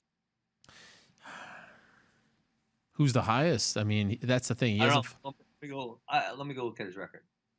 Gleison Tebow. He had a tough time with him. That was a long time ago. Yeah, Gleison had Iaquinta. Iaquinta is a decent wrestler. So there aren't a lot of high level wrestlers in that division, which makes me question. I mean, so I am definitely considering saying yes to that, but it would be interesting to see him against, say Gregor Gillespie or Justin Gaethje, or the obvious is GSP. I mean, when you go through his past guys, they're almost all strikers. There's not really any wrestlers on that list, which is fascinating. That you look at 170, it's not only all wrestlers, but a really high proportion of wrestlers. You look at 155, there's not a lot of wrestlers up on top of that division. It's really funny how that works out. But by the way, last thing, what do you make of this Michelle Pajeda character? Is that the guy doing the flips? Is that who you're asking me about? Yes. Good or bad? Do you understand what he's doing, or is it? No, I think it's dumb. I mean, so I think for me, I think the point of mixed martial arts is to win or lose. And so when you're acting like a dumbass and doing these flips and whatnot, and then you literally gas out because of that, lose a fight to a guy who is actually lightweight, who took the fight on 5 days' notice, who you were a gigantic favorite over, man, you need to rethink your strategy. Heavily rethink your strategy. All right. And we'll leave it at that. Ben, it's always good to catch up. October 26th, Ben Askren, Damian Maia. Weirdly enough, he wanted to not talk about the fight or sell it or anything. It was very bizarre, but maybe we'll have you on before the fight one more time to talk about it. Maybe then you'll feel a little more into it. Peace. Thank you, Ben. All the best. We'll talk to you soon. There he goes. All right. Well, that was fun. Okay. Good stuff there from Ben Askren. Let's switch gears now and say hello to our next guest. Before we do so, of course, we saw him just, 9 or so days ago in Abu Dhabi, fought valiantly against Khabib Nurmagomedov, appeared to rock him in the second round, had him in that guillotine in the third, unfortunately fell short against the champ Khabib. We're talking about Dustin Poirier. This is what he said in the post-fight press conference moments after the loss in Abu Dhabi. I just didn't do enough, and I have to live with it for the rest of my life. I've just been through so much in my fighting career. It's like, I don't know what's next, I thought, honestly, the last 10 weeks of training camp and preparing for this fight, I thought the stars were aligning, and I thought this was my night, I thought this was like destiny, but I don't want to just keep crying up here in front of you guys, man, but this just means a lot to me. He's one of the most beloved fighters in the game, wears his heart on his sleeve 11 days later. Very excited to talk to Dustin Poirier, who's kind enough to be joining us on the phone, who I think is in the midst of a road trip right now. Is that right, Dustin? Hey, can you hear me? I can hear you just fine. Awesome. Yeah, man, I'm on the road with my family. Where are we off to? Vacation? Yeah, I'm right outside of Pensacola, Florida right now. Just got out of Alabama. We're driving to Destin, Florida for 6 days just to get away, decompress, and kind of just relax, Yeah, well, that is certainly well-deserved. I appreciate you doing this in the midst of that road trip. Dustin, we saw that footage. We saw the way you were feeling. You were so sad. You were so heartbroken. But I'm wondering, even like after that, I remember seeing on social media around 12 hours later, you even alluded to the fact that if I do fight again, we'll have to see what happens. It sounds like a week later, like I was kind of surprised when I heard you say that, if I do fight again. Are you considering not fighting again? No, I just was, like you just heard in that clip you played, my whole career, and then obviously a 10-week training camp was preparing me for that night, and I felt like I did everything I could to be ready for that fight, and I got beat, and it was just, I was in my feelings, man, and it hurt. So sitting in my hotel room, I said that, but that was just emotional, Of course I'm going to fight again. Okay. These guys are going to punch themselves in the face. You obviously were down afterwards, and you had every right to be. I'm wondering if you have regrets about your performance. Like, are you thinking about it a lot? Are you wishing you did X, Y, and Z differently in that fight? Of course, man. Like I said, I'm going to question things that happen, for the rest of my life. Listen, before every fight, when I'm in the locker room, I kind of have a second with myself, and I know that in the next 15 minutes, if it's a 3-round fight, or the next 25 minutes, if it's a main event or a title fight, I kind of tell myself that whatever happens in this next 15 or 25 minutes, to stay tough, to stay focused, because that 15 or 25 minutes is going to last the rest of my life. And I understand that every time I step in there. And, I had a loss of focus. I had my concentration wasn't right, and I made a mistake. And now for the rest of my life, I have to live with it. That's just what it is. That's how life works sometimes. All the time. Yeah. When you say a loss of focus and the concentration wasn't right, what are you referring to?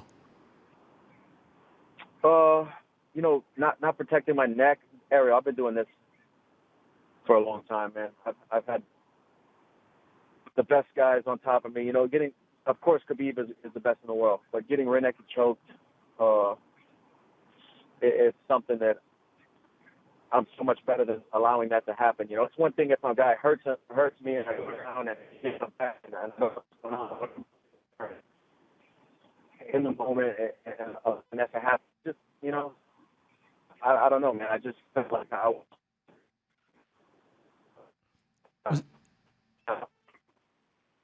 we might be losing you, Dustin. Do you hear me?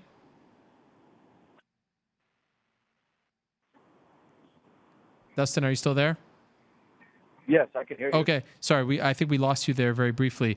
Was that the hardest defeat to deal with? I mean, like I said, you always wear your emotions on your sleeve. I remember talking to you after the Korean Zombie fight in Fairfax, Virginia, many moons ago, and you were obviously very upset after that one. But considering the stakes and how you were feeling going into the fight, has this one been the toughest to deal with thus far?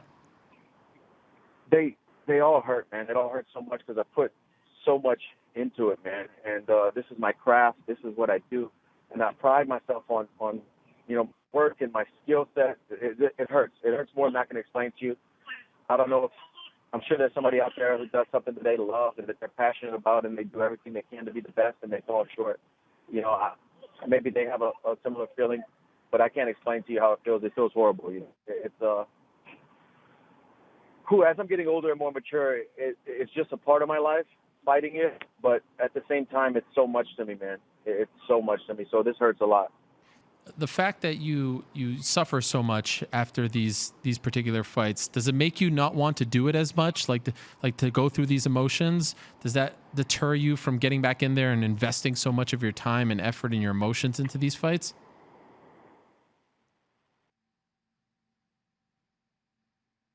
Oh, we may have lost him there.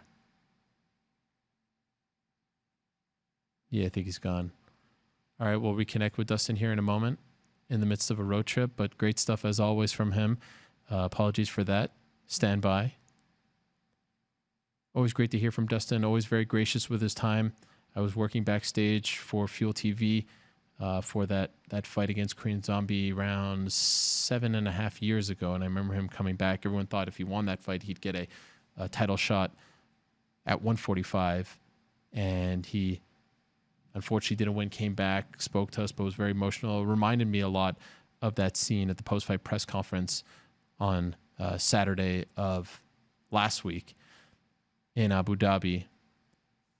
I believe we have Dustin back. Dustin, you there? Yeah. Can you hear me? Yeah, no problem. Okay.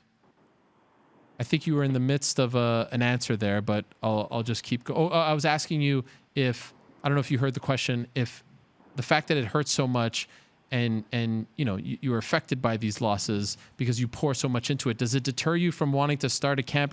Like, it's very fresh now. You're not thinking about that, but just the fact that it pains you so much to go through all of this, does it make you not want to fight as much as your early days? No, man, I'm a sick person. It makes me want to do better, do more, come back stronger, show another lesson that I've learned, dust myself off again. Show you that I can do it. Show myself that I can do it. It motivates me, man. It sucks to get on these streaks and get so close to the mountaintop and then get knocked down again. And but I'm familiar with that, man. I promise you I'm going to rise again. I'm going to get my hand raised. I'm going to beat who I have to beat, and I'll be back knocking on that door again. It's just I hate having to dust myself off over and over again, but this is my story, man. This is my past. I don't try to look for an explanation of why this happened. I know I'm one of the best in the world. And when it all does finally come together, it's going to be beautiful, and it's my story, and I understand that. So I'm just going to keep grinding, keep getting better. But at the same time, it's a love-hate relationship. I love this so much that sometimes I hate it. And, it just keeps breaking my heart, but I keep coming back. Like that relationship when you're, like a girlfriend or that, something that just keeps breaking your heart and you just keep coming back to it. I can't stop. I will not stop. I know I have greatness in me, man, and I'm going to show the world. I just have to keep grinding. Was Khabib tougher than you thought he would be? No. He was, technically very balanced. His weight distribution, I know I've said it before. A lot of people probably don't understand what I'm saying.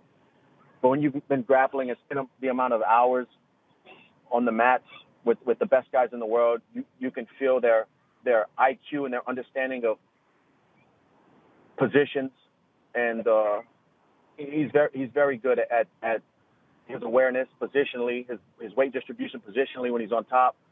He doesn't use a lot of strength. Honestly, I felt a similar feeling when I rolled with Marcelo Garcia in New York a long time ago. They're letting their body and their body mechanics do a lot of the work. They're not straining and giving up a lot of energy. He's a special individual, but I can beat him. I let myself down that night, and it sucks. Have you ever grappled with someone who, was consistently putting their hand over your face like he was in that first round? Have you ever dealt with that before? No, I haven't. In the second Eddie fight, Eddie was doing some weird stuff like grabbing my face and putting his finger in my ear and pulling my head, trying to get my neck. But no, I haven't. How do you feel about that? Like, do you feel like that's clean? As long as the fingers aren't going inside the eyes or inside the mouth or like, that kind of stuff, I don't see why not. If we can knee each other in the face, why can't we grab each other's face like that? Right. What about being in Abu Dhabi for that stretch of, did you feel comfortable there? Did you seem like there was that talk of you being in enemy territory, but then you were greeted. I mean, what a great, scene that was when you came off the plane, you're greeted. Did you feel comfortable fighting outdoors? It was super hot, I'm told. What was the experience like? It was incredible. The best fight trip I've ever had. The people were the best I've ever been around. It was the most welcoming city I've ever fought in. It was amazing. Everything was perfect except my performance. I have no complaints. It wasn't that hot. I know I see a lot of people saying that. I felt good. It felt, maybe because I'm from Louisiana and train in South Florida, I'm used to the humidity and heat. Of course, it was hotter and more humid than it is there, but maybe because I'm tempered to it a little bit, I didn't notice that. It was a great trip. If I can do anything different, I would be more in the moment for that 25 minutes. I felt like I let my mindset slip away, and in fighting that matters most. I just felt like I wasn't as focused as I needed to be from bell to bell. And also, I would go there a little early. I had a lot of trouble sleeping. Okay. How much in advance did you go there? I went there 8 full days, I believe. Okay. And what do you think would have been better? I would have done at least two full weeks. Okay. There were nights where I was sleeping 3 hours and had media obligations early. A lot of nights I couldn't fall asleep until 4 a.m. Wow. But I didn't feel that. I got to sleep in during the fight. I took a nap that day. I was caught up on sleep. That's no excuse, but that's the only thing looking back that I would change. Besides my performance and focus during when it mattered most, I would go a little earlier. Did you think you rocked him in the beginning of the second round? I know I touched him and hurt him. I can tell his body language. The punch didn't land flush, but it skimmed him. With the way you're pulling back like that, I feel like receiving a shot, your body's not in good position. You get hurt more easily whenever you're pulling back like that and your body isn't sitting solid. I just couldn't touch him again. He was hurt for sure. I just couldn't touch him again. He's very awkward, Ariel. I couldn't get a rhythm. I couldn't get anything going. He's herky-jerky. His up and down movements are strange. It was hard to get a read on him in the stand-up, the little bit we did have. What about in the third round with the guillotine? How close did that feel? That's another thing I got to live the rest of my life with. Why didn't I go full guard? I think in the back of my head, normally I can finish a guillotine with one hook in. Obviously that one leg was stopping him from passing my guard and relieving the pressure of the choke. So that's why I kept that leg over. But why did I have a good guillotine? Why didn't I go full guard? And I could have rolled over with him. I would have been in mount when he tried to roll. If I would have went full guard, I probably could have put more pressure. But those are all looking in the rear view. If I could have done a lot of different things, but none of that matters. But it just sucks to think about all that stuff. Try not to beat myself up about all those things. Great moment afterwards with you guys, swapping shirts and him saying that he was going to donate all the proceeds to your charity after selling the shirt. Were you expecting that from him? And in the moment, were you? There's a lot going on in your mind. Are you even aware of what's going on in that moment? Yeah, I feel like I have enough experience where things kind of slow down in there, and I don't get too carried away with adrenaline and stuff. It was great. I had no clue he was going to do that. He raised a lot of money, the biggest donation obviously we've ever had with the foundation, and we're going to do great things with it. He's going to help a lot of people out with his contribution, and it's incredible, man, to see the fighters starting to donate things, and just the growth that the foundation has had in the last year and a half is incredible. I'm really grateful. I have a lot of things to be grateful for, and those things make me smile, man. That's sunshine for sure. Are you able to say how much that shirt went for? Khabib donated $100,000 to the foundation. Wow. All from the one shirt? Yeah, I believe so. I don't know if he auctioned it off or he just had somebody offer him, $100,000 for the shirt. I'm not sure. I haven't had a chance to speak with him personally and thank him. I've only spoke to his manager, but he donated the money. It's in the foundation account, and it happened, man. It's incredible. And Dana White's matching that, correct? I don't know. Dana's a man of his word. I expect him to. If he said, which I've seen clips of him saying that he was going to match whatever Khabib donated, but I haven't spoken to him personally. So. Okay. So as of right now, for this particular fight camp, how much have you raised? Well, we set the goal of 25,000. I think we overshot that by 7,000 or 8,000. So we raised 32 or 33,000 for the original goal of the well and the water tower for the Pygmy people. But I'm going to hop on a call later on at the end of this week with Justin Wren and his organization, and we're going to talk more about, because he had set an overflow goal of 50K, and that would be able to build a few more water wells in neighboring villages and things like that. So I want to go all out and do everything we can. So we're going to hop on a call later this week and get some more stuff ironed out. And, I mean, we demolished this goal that we had. Incredible. You emerged early last week with this tweet, kind of moving on from the fight and looking to the future. You said, "I think me and Conor running it back makes a lot of sense at this point," and that exploded 54,000 likes on Twitter alone. Why do you want that fight next? Why not? I mean, if we're respecting the rankings here, Ariel, he's number 3. Everybody else is pretty booked up. It makes sense. We both lost to the same guy in a world title fight.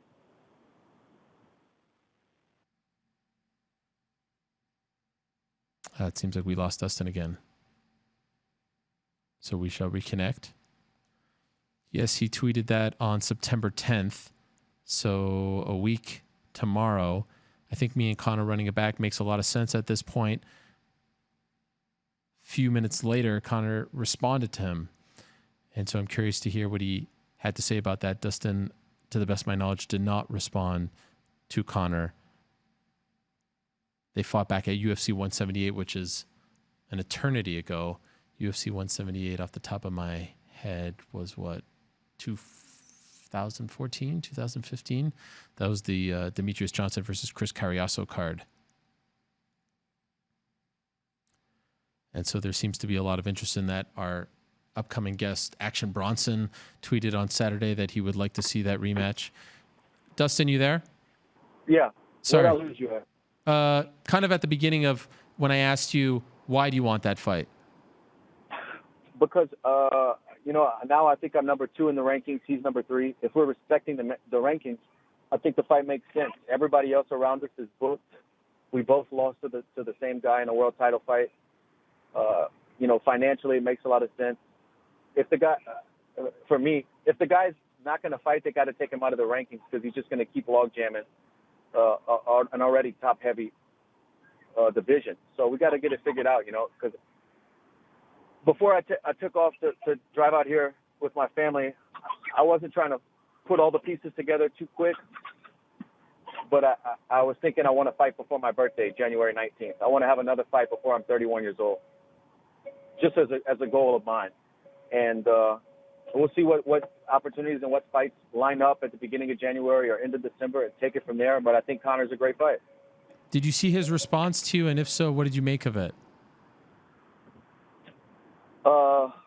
Yeah, of course I saw what he said. I'm not going online to bash the guy or, just if it's that easy, just do it again. Again, then try to beat your record. What did you get me in last time? 2 minutes? Try to do 1:30. Let's see if you can do that. To the best of your knowledge, does the UFC seem interested in this fight, in this rematch? I haven't really spoke to anybody. I would think they would be, But, man, I'm all ears. I just want a good fight. For me, I want a fight that's exciting, a fight that motivates me. I still have a lot of fights left in me, but at the same time, I don't want to fight just to fight. I want it to be something on the line, whether that's the next title shot or my legacy or just something more than just the fight. I want it to be very motivating for me, and he's a guy that would be motivating to fight. And one last thing on Conor, do you feel like you were disrespectful towards him? Because he said you should have spoken my name with a bit more respect in the build-up. Nah, man, not at all. All I said was I think a rematch makes sense. You know, listen, I don't speak negative about people. You know, I try my best to find the good in people and stay positive. So I'm not talking trash about people. Even if I dislike you, I'm not gonna, you know, I'll tell you to your face. I don't go online and talk trash and do this stuff anymore. I do have to ask if you don't mind about Colby Covington, because he responded to your comments about him in the post-fight press conference, and I'm wondering, like, how can Colby Covington go back to ATT now with, you know, there's an issue there with you, there's an issue with Masvidal. Won't that be uncomfortable if you see him at the gym, Masvidal sees him at the gym? I don't recall in my time covering the sport a teammate being discussed or talking about other teammates or teammates talking about, like, it just seems like a situation that will not work out well for anyone. How do you feel about him being at the gym if you're there the next time? I'll show you. You'll read about it. I'll actually be there. I'm not in Florida right now. That part of Florida. I'm in Louisiana and driving to the Panhandle of Florida right now. But I'll be back at American Top Team around October 10th. I'm gonna go out there, train a few days, and then drive up to Tampa for the event. So, you know, Ariel, you're bringing me back to the negative side right now, man. I'm sorry. You're pulling me back to the dark side, but I'll be there the 10th through the 12th. So if Colby wants to go to the gym any one of those days, I got something for him. I'm just curious, like, was there an issue with you guys in the past, or did you just not like the character that he's become now? Man, I really don't want to sit here and talk negative about anybody. Okay. If I see him in person, you'll read about it. Okay, fair enough. One last thing, did you watch the Cerrone Gaethje fight this weekend? I did, man. Gaethje's looking good, man. He's really putting guys away, and Cowboy's a tough guy to put away. A very impressive performance. You guys are, I mean, you have a history with Justin, of course. Not that long ago, you fought him and looked very good against him. So it seems like there's some jockeying for position there. You said that your birthday's in January. Does that December 14th card seem to be the best spot for you? Is that the one that you like best? I'd like to fight at the beginning of the year if they have something first 2 weeks of January. But we'll see. If something makes sense, of course. Okay. I appreciate you doing this, Dustin. Thank you very much. And congratulations on a phenomenal performance. And it's just amazing to see, you know, I've talked to DC about this. I've talked to Ben about this as well. It's amazing to see in this sport, more so than any other sport, when someone suffers a loss, a heartbreaking loss, but they just show some emotion and you kind of feel for them and the journey and you get invested, you become even more popular. It's a weird thing. Like sometimes you even become more popular in a loss than you would in a win. And I feel like that's what's happening to you now, just like looking at social media. Have you noticed that as well? Like now just seeing like I think you're over 1 million Instagram followers, all this stuff. People don't really seem to care as long as you put yourself out there, you wear your emotion on your sleeve, and it seems like this means a lot to you. And I feel like that phenomenon is happening to you right now. I'm wondering if you noticed that. Yeah, 100%. This last fight, I've noticed it more than ever in my career, with the messages, the emails, just people reaching out and showing support.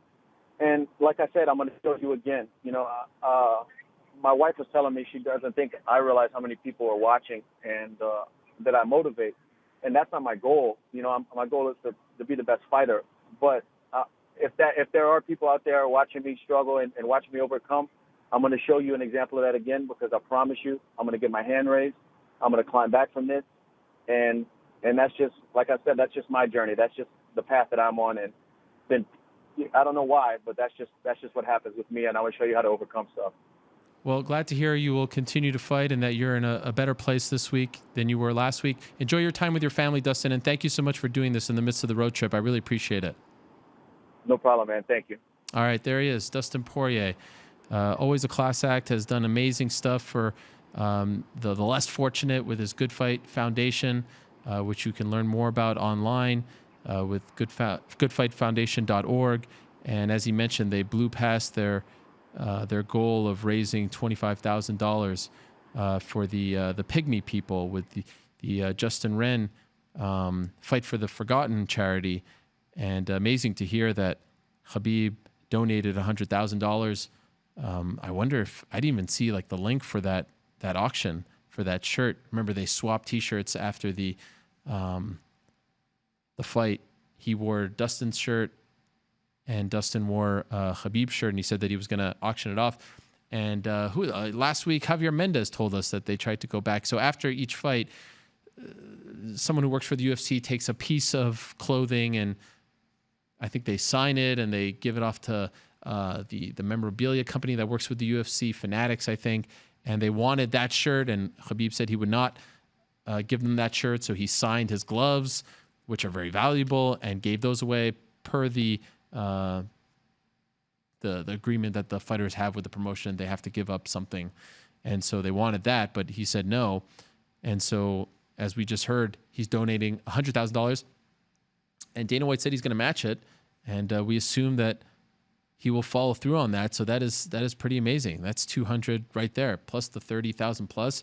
It's a pretty amazing thing. And again, each week I do this thing called Honorable Mention, where I try to highlight the good people doing good things in the sport. Dustin is a consistent presence on that list because he continues to do great things for the less fortunate. Didn't want to get into the Colby stuff. I understand.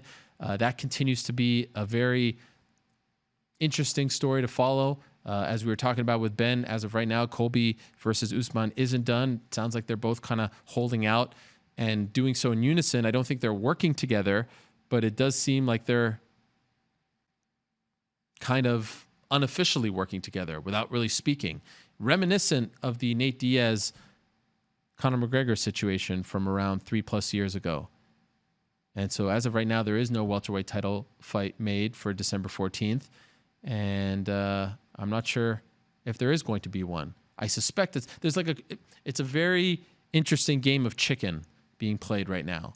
And one wonders how it's going to play out. In this particular case, the UFC tends to win. And especially when you have a guy like Leon Edwards, who is certainly deserving of a title shot, just sort of waiting in the wings, it's easier for them to move on. Now, Edwards versus Usman isn't as lucrative and as big of a fight as Usman versus Covington, but you do have an option there. It's not like you're just pulling some random guy who isn't worthy of this fight. You do have a guy just sitting there waiting, and I don't think the negotiations, from what I understand, with Edwards will be as difficult. So that's the game of chicken. Who's going to bite first?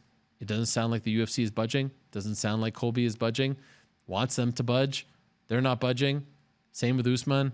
What's going to happen? So we'll see what happens. Ben said that there are already 2 title fights booked for that card. There's only really one.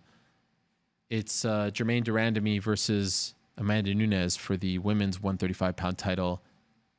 There could be a second in Max Holloway versus Alex Volkanovski, but that's not booked just yet. I think there could be 3. One that will not be on it as of right now is John Jones versus Jan Blachowicz. Brett Okamoto of ESPN reporting last week that Jan is actually going to fight Jacare in Jacare's 205-pound debut in the UFC. And so now you wonder, okay, what's up with John? John tweeting early last week that he's got big plans, buckle up. As of right now, I'm told there is no big plan set, but I wouldn't be surprised if that big plan is him finally moving up to heavyweight. There's nothing bigger than that right now. Either it's DC or Stipe. There's nothing bigger at 205 than that, and people have been wanting to see John move up to heavyweight for a very long time. I think he's starting to come around to the idea that, as of right now, like, you can fight a lot of the same characters, Thiago Santos and, guys who are very tough, but not big names. Anthony Smith, tough guys, but not money fights, if you will. You move up to heavyweight, you fight the heavyweight champion. That's a big fight. That's a money fight. And right now I feel like there's a little bit of pressure on John because a lot of the champions have moved up. Amanda moved up. DC moved up.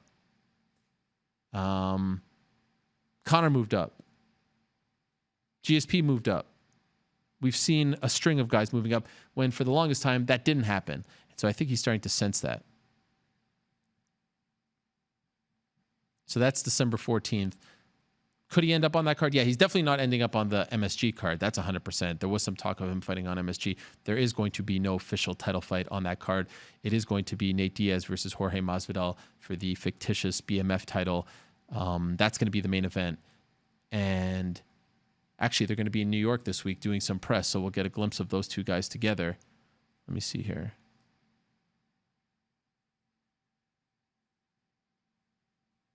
I just got a text, by the way, from here. I'm going to send this to you, Corporate Jake.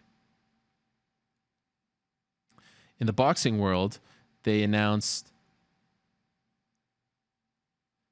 last week that Canelo Alvarez and Sergey Kovalev are going to fight on November 2nd as well. So they're going to go up against the BMF title fight. That's in Las Vegas. I feel like the UFC fight is going to do better, business-wise. We're talking about two different things here because one is on ESPN Plus pay-per-view and the other's on DAZN. But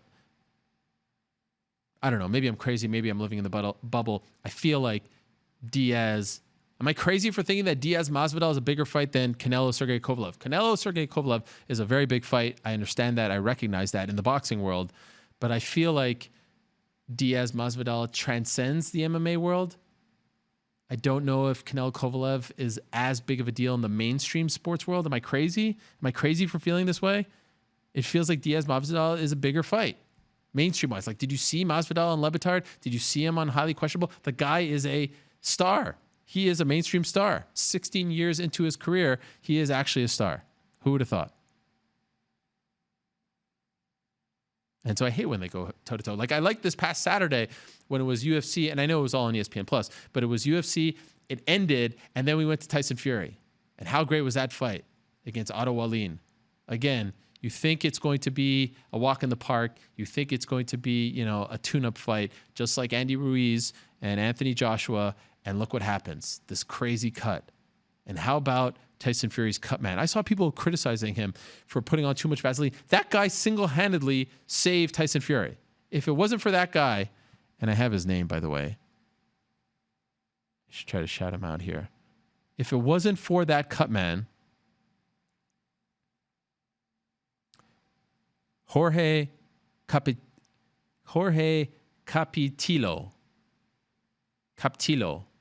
Hopefully I'm pronouncing that correctly. That cut man did a phenomenal job.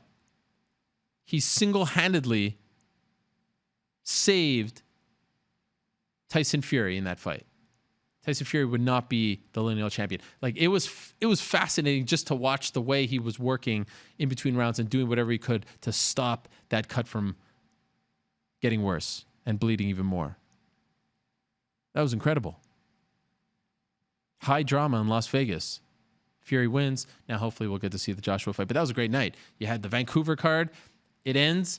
And then we went straight to Las Vegas with Fury Joshua. How about ESPN Plus? Can I just say, NFL Primetime is back. $4.99. I mean, this is a steal.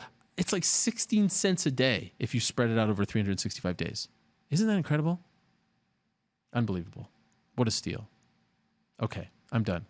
Oh, I should have done an ad right there, shouldn't I? Yeah, Corporate Jake slipping. It's okay. It's been quite the day here. I'll tell you about that a little later on. For now, though, let's go to our next guest. She is standing by. I've been trying to talk to her for quite some time. She's the one and only Cat Zingano joining us right now. Cat, how are you? Hey, I'm good. How's it going, Ariel? It's going great. I appreciate you doing this. So we have a lot to discuss, but I'd be remiss if I don't start with this first. You are no longer a member of the UFC. This kind of came out of nowhere. What happened? What led to your release last month? Well, yeah, I mean, I think it was a shock to everybody. I mean, UFC included. There were some things that were what's best for me that kind of went, awry with what's best for them. And it ended up being a good decision for the moment to close the chapter and part ways. There were some things that I was working on that, were very, very important to me, to fighters, to MMA community, to just people in general. And I mean, my kid, my family, my well-being, and I just wanted to, do right by it and own it and be healthy with that decision. And so, and then they had the things that they needed as well. So I guess that's what it looks like for now. Yeah, it's rough, but. Were there issues leading up to this, or did it just kind of come out of nowhere? I mean, there was a bit of a struggle. I was filming for something, again, really important, and it was very tricky with how to balance the time with it. It was something that took all my attention, and I wasn't able to really train. I was very proud of this project, and it just, it wasn't working with the schedule. So in order to be safe and intelligent was what I was trying to do as far as both avenues of my time. It came down to having to pick a path. And for right now, like I said, that meant parting ways with the UFC. I have to be extremely grateful. I mean, the UFC has offered me so many open doors in my life and my world, and who knows if it's done forever, but for right now, that's what's right. And I mean, there's so many options, and it's just what's up right now, I guess, So this project that you're talking about, we just showed the graphic right over there.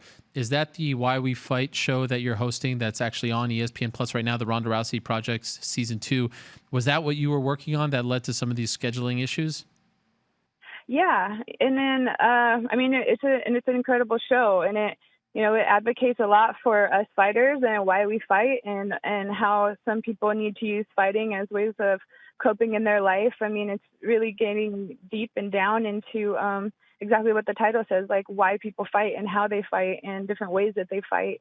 And, it felt very dear to me, especially having gone through a lot and having fighting be so cathartic for me, that it meant a lot to me to complete that project in a way that I could be proud of, in a way that serves people, in a way that I also, feel dignified by. And yeah, it had some really heavy hitters as far as the people helping produce it. And I still think it's going to be great. And I stand by my decision. I believe the UFC is standing by their decision. There's no bad blood at the moment. I don't think there will be. It's just what needs to happen right now. And I'm super excited for people to see this show. Like it's incredible. It's worth it. Yeah, I've seen a couple of the episodes, and it is phenomenal. The first season was very good as well, and it's on ESPN Plus, full disclosure. But I've enjoyed it. They put a bunch of the episodes up already on the platform, so you can watch them right now. How many months or weeks did you need to invest in working on that show? Like, how long did that put you out of the active fight game, so to speak? So I actually got cleared to fight on the show. So about halfway through the show, one of the episodes I was at the doctor, and they were looking at my eye and checking out the visceral fluid, which was where I was having the struggles with, healing. And I got the great news that I was cleared to fight. However, I was on the road for that show for a good 4.5 months. Like, I'd be home 3 days, gone 5 days, be back 2 days, gone 1 day. Like, it was all over the world. It was all over the place, and visiting different people. And in trade, it was a little inconsistent as far as, my job with the UFC, which is to train every day and to go home and be present with my kid every day, and to have, that kind of consistency that goes into getting ready for a fight, especially the fights that I want, especially the title run that I'm gearing up to make. So it's, the shock. It's, it's what's up right now. But I'm extremely proud of this project. Ronda's proud of this project. All the producers and people that came into it. ESPN's proud of this project. Like, it's a good thing. It happened, and it's happening, and who knows what doors open next. Of course, last time we saw you in action was against Megan Anderson when you suffered that gruesome eye injury. So you mentioned clear, like, how is it feeling now, and how bad was the recovery? How tough was that? I mean, the recovery was very tough. It's very strange how crazy an eye injury like that is. At first I was very shocked. I thought I was going blind. I wasn't sure that I was not going to have like a weird David Bowie eye for the rest of my life, oh, no. which I would have been fine with. That's cool. But, I've healed. I'm blessed to have incredible recovery as far as my health. And, it took a while. There were some symptoms that would just come back as soon as I got my heart rate going. And, it had to have me sit my butt down and kind of give it time. And, I feel great now. I am ready to get going now that these other things are over. And, yeah, we'll see. There's so many awesome options coming right now. Like I can't even hate everything that's happened because it's left the door open, and I'm going to take my time and do what's right for me, do what's right for everyone, and make some smart decisions. Before I ask you about what's next, was there an offer on the table for you to come back and fight for the UFC? Is that what kind of led to the disagreement? Like, did they offer you a date or an opponent or anything like that, which you couldn't commit to?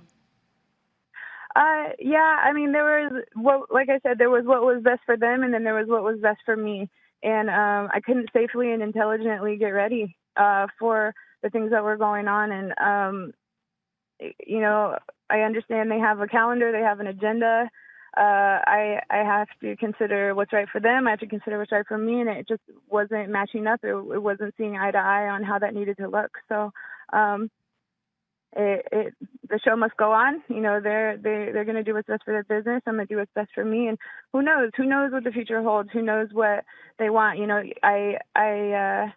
can't unhappen all of the things that happened with me in the UFC. I was the first mom in history. I was the first TKO in history. I was the first women's fight of the night in history. I got the most takedowns in history as of last year. I got, a lot that's gone on with that sport that I'm, a big part of, and I can never regret that that's where I went and I did it. I'm still the last person to beat Amanda Nunes, and until those things get surpassed, like I own those things, and I'm proud of that. So it's no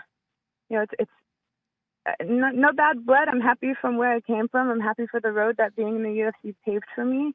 It's just, this is what has to happen right now for some reason. And, I'm moving through it in a healthy way, and we'll see what's next. So you say no bad blood. There's no hard feelings about how this ended so abruptly. You're at peace with it all. I mean, I just have to be grateful. Like I can't sit and have regret for things that I can't do. I don't regret any decision I made in this whole process. I don't know how they're sitting and feeling. Like, there hasn't been a ton of communication. I definitely didn't see this being how this chapter ended. I loved what I was doing. I loved the, stuff that was going on in my life and what it meant and how it made me still feel very connected to my roots and my purpose. But that doesn't mean that those things are over. It just means it's on a different platform, probably. So it hurt. And there's obviously some grieving and some self-care I have to do right now. But I can't look at it as a bad thing. Like, it just is, it just is. And I get to move forward however I move forward. And we'll see. Like, I'm very optimistic about what's next, and I'm very excited about all these incredible options. So none of that would have happened if I would have stayed sitting where I was. And one last thing on the past, we had Holly Holm on the show a couple of weeks ago. She said there was an offer on the table for you guys to fight. Is that accurate from your perspective? And was that a fight that you were interested in if the schedules could align? Oh God, so interested. I mean, me and Holly are both OGs. Like, everybody wants to see what would happen in that fight, including her, including me. You know what I mean? Like, it's a great stylistic matchup. Like, we're both girls that have been around from the beginning and have been making, breaking, and setting records along the way. Like, that fight would have been incredible. And yeah, we've been offered each other a few times.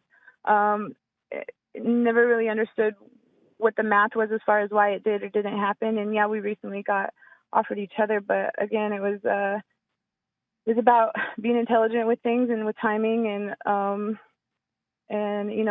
how cool would it be to revisit at some other time, but it's not what's in the cards as of right now, I guess. Okay, so let's talk about what is in the cards. Have you signed with anyone else?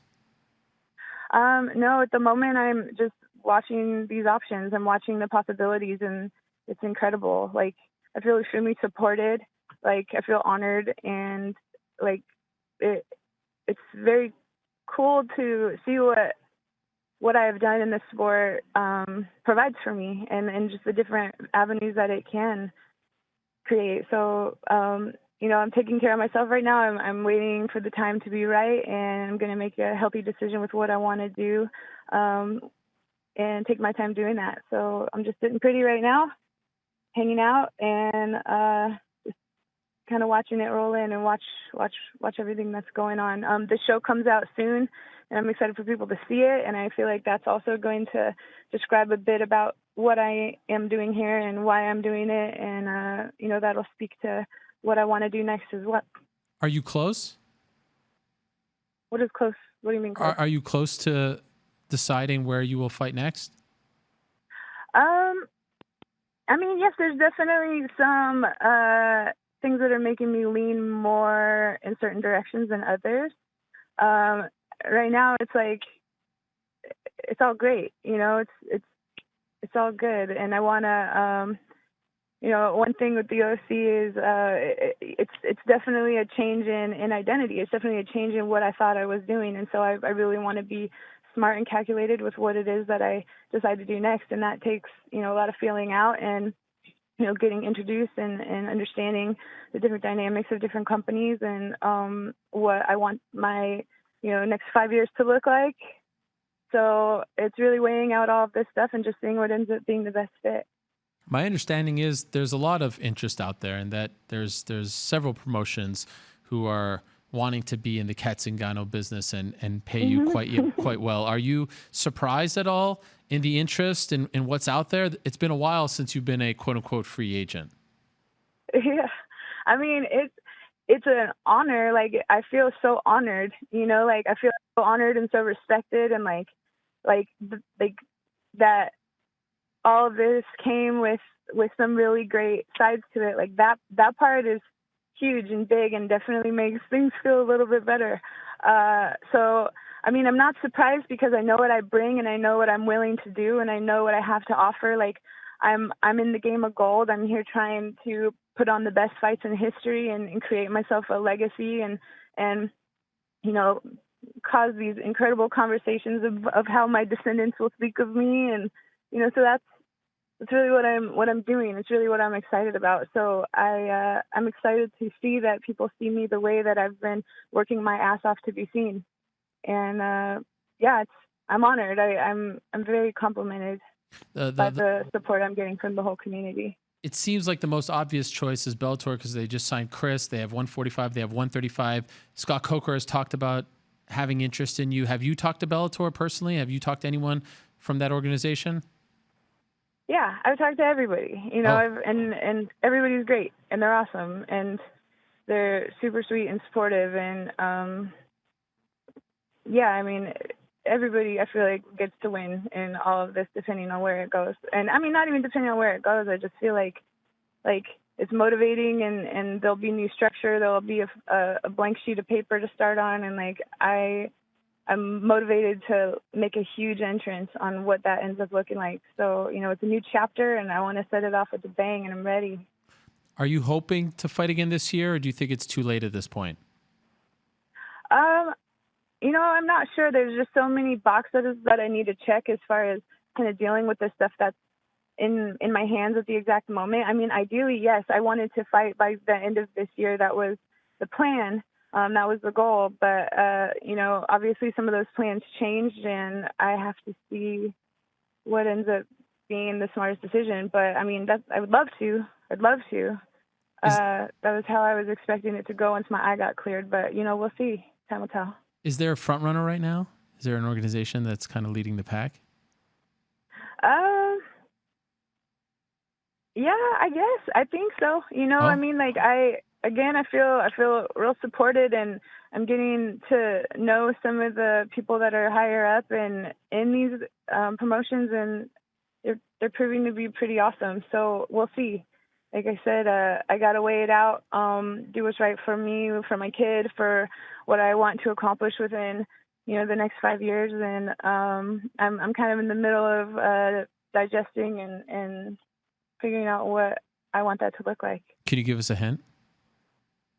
I got a bucket list going, Ariel. There's some things and places and people I want to fight that don't exactly match up with one decision at the moment. So, that's the pros and cons list that I have sitting on my counter as far as what I want to do. So, but I promise when I know, you'll know. Okay. Who's at the top of that list? Just curious, the bucket list. Oh, man. There's places I want to fight. There's people I want to fight. There's certain amounts of fights I want to get in a certain amount of time, like all of that. So I mean, it's a lot of weighing out. I mean, there's all these people I've definitely said I've wanted to fight in the past.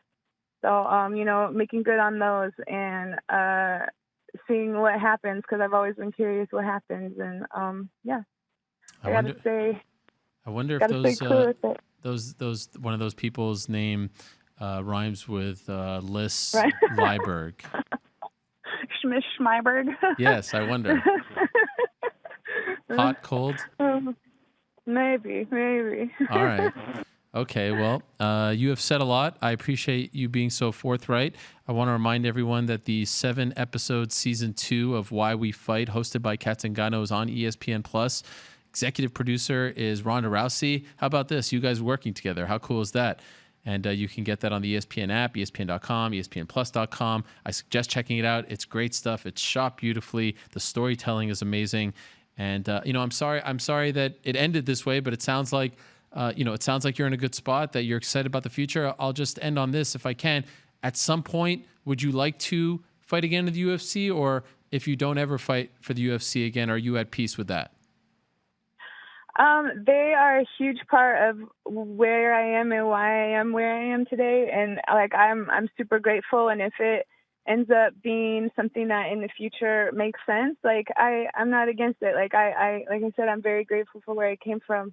But right now that's just not the chapter we're in. So, we'll see. But, as of right now, I gotta look forward. I can't look back, and, we'll see what that ends up looking like. Okay. Well, thank you for doing this, Kat. I really appreciate it. Thank you for coming on and talking about everything that's going on in your life, the good and the bad, and the exciting. And I'm looking forward to seeing where you end up. Please keep us posted, okay? All right, absolutely. All right. Good luck to you. There she is, Cat Zingano. Right. Again, take a look at if you have ESPN+, the Why We Fight series that's on there now. All right. Before we get to our next guest, let me tell you about a couple of good people. First, let me tell you about our good friends over at Ancestry.com as you take a look now at some of Cat Zingano's notables. She's technically not on the phone, Corporate Jake, but I'll let it slide. It's okay. We're going to duke it out. He's very excited. He's going to Monday Night Football this evening. He's so excited about it. Did I tell you the Bills are 2-0 now? How about that? Best team in New York. Anyway, I love the good people over at Ancestry DNA. I've told you about them before. They're great. They support us. We support them. You spit in a little tube, you put it in a box, and voila, they tell you about everything in your life. Not just your life, but your history. I mean, have you ever wondered where your family comes from? You can discover more about them and learn about your story by combining the Ancestry DNA test with billions of historical family records. Ancestry DNA gives you so much more than just the places you're from. Ancestry connects you to the places in the world where your story started, using precise geographic detail and clear-cut historical insights. You can even trace your ancestors' journey over time, following how and why your family moved from place to place. And to amplify your results, you can start a free trial on Ancestry and build a tree so your ancestors become more than just a name. They've combined DNA results with over 100 million family trees and billions of records to give you more insight into your genealogy and origins. Only Ancestry can tell such a rich story with unique features that give you a more complete picture about a person, like events that shaped them, how they made a living, and what they excelled in. It's so easy to get started. Here's how you do it, okay? Go to Ancestry.com/MMA today for 20% off your Ancestry DNA kit. That's Ancestry.com/MMA for 20% off your Ancestry DNA kit. Again, Ancestry.com/MMA. Also, Troy, TST, who's been completely ruining my life as of late, wants me to tell you all about our good friends over at Cheap Heat. As you may know, it was a huge weekend in the world of professional wrestling, and as much as I'd love to talk to you about it, I'll leave it to the experts, and that man is Peter Rosenberg. Gosh, am I blowing this? I mean, he does it, he writes it out like it's so natural, but I'm not going to remember this. Anyway, I could tell you this. See, I'm going to look at the camera and tell you that the Cheap Heat podcast is the best pro wrestling podcast there is on the ESPN family networks, and you can get it wherever you get your podcasts, Google, Apple, all that stuff and more. And by the way, if you're on Spotify, you can find Cheap Heat there as well, or wherever you get your podcasts. Okay, I'm so excited about this. Backed by popular demand.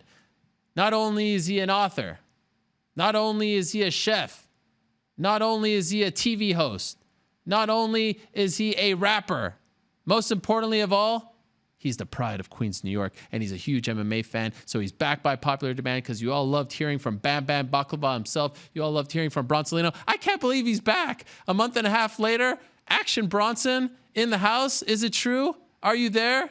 What's happening, my man? I'm here. I'm standing on the corner of Avenue B and East 2nd Street, the East Village, drinking some wine, getting silly, having some good food. I love this. This is incredible. Last time you were in your house. It's not an amazing setup. I can tell my face is really strong up here, but I know. I'm going to have to do. I'm sorry. Are you working right now? I'm shooting FTD right now. Fuck That's Delicious is going down. Right now? I'm just standing on the corner with a bunch of East New York thugs smoking weed. This is incredible. So I just had some Sichuan food. We're drinking some natural wine. It's a beautiful day in New York City. Wait, so you just paused the filming of your show, F That's Delicious, to do my program? Is that accurate? Now, look, they're filming me talk to you. Oh, my gosh. That's this amazing. This guy's name is Jack.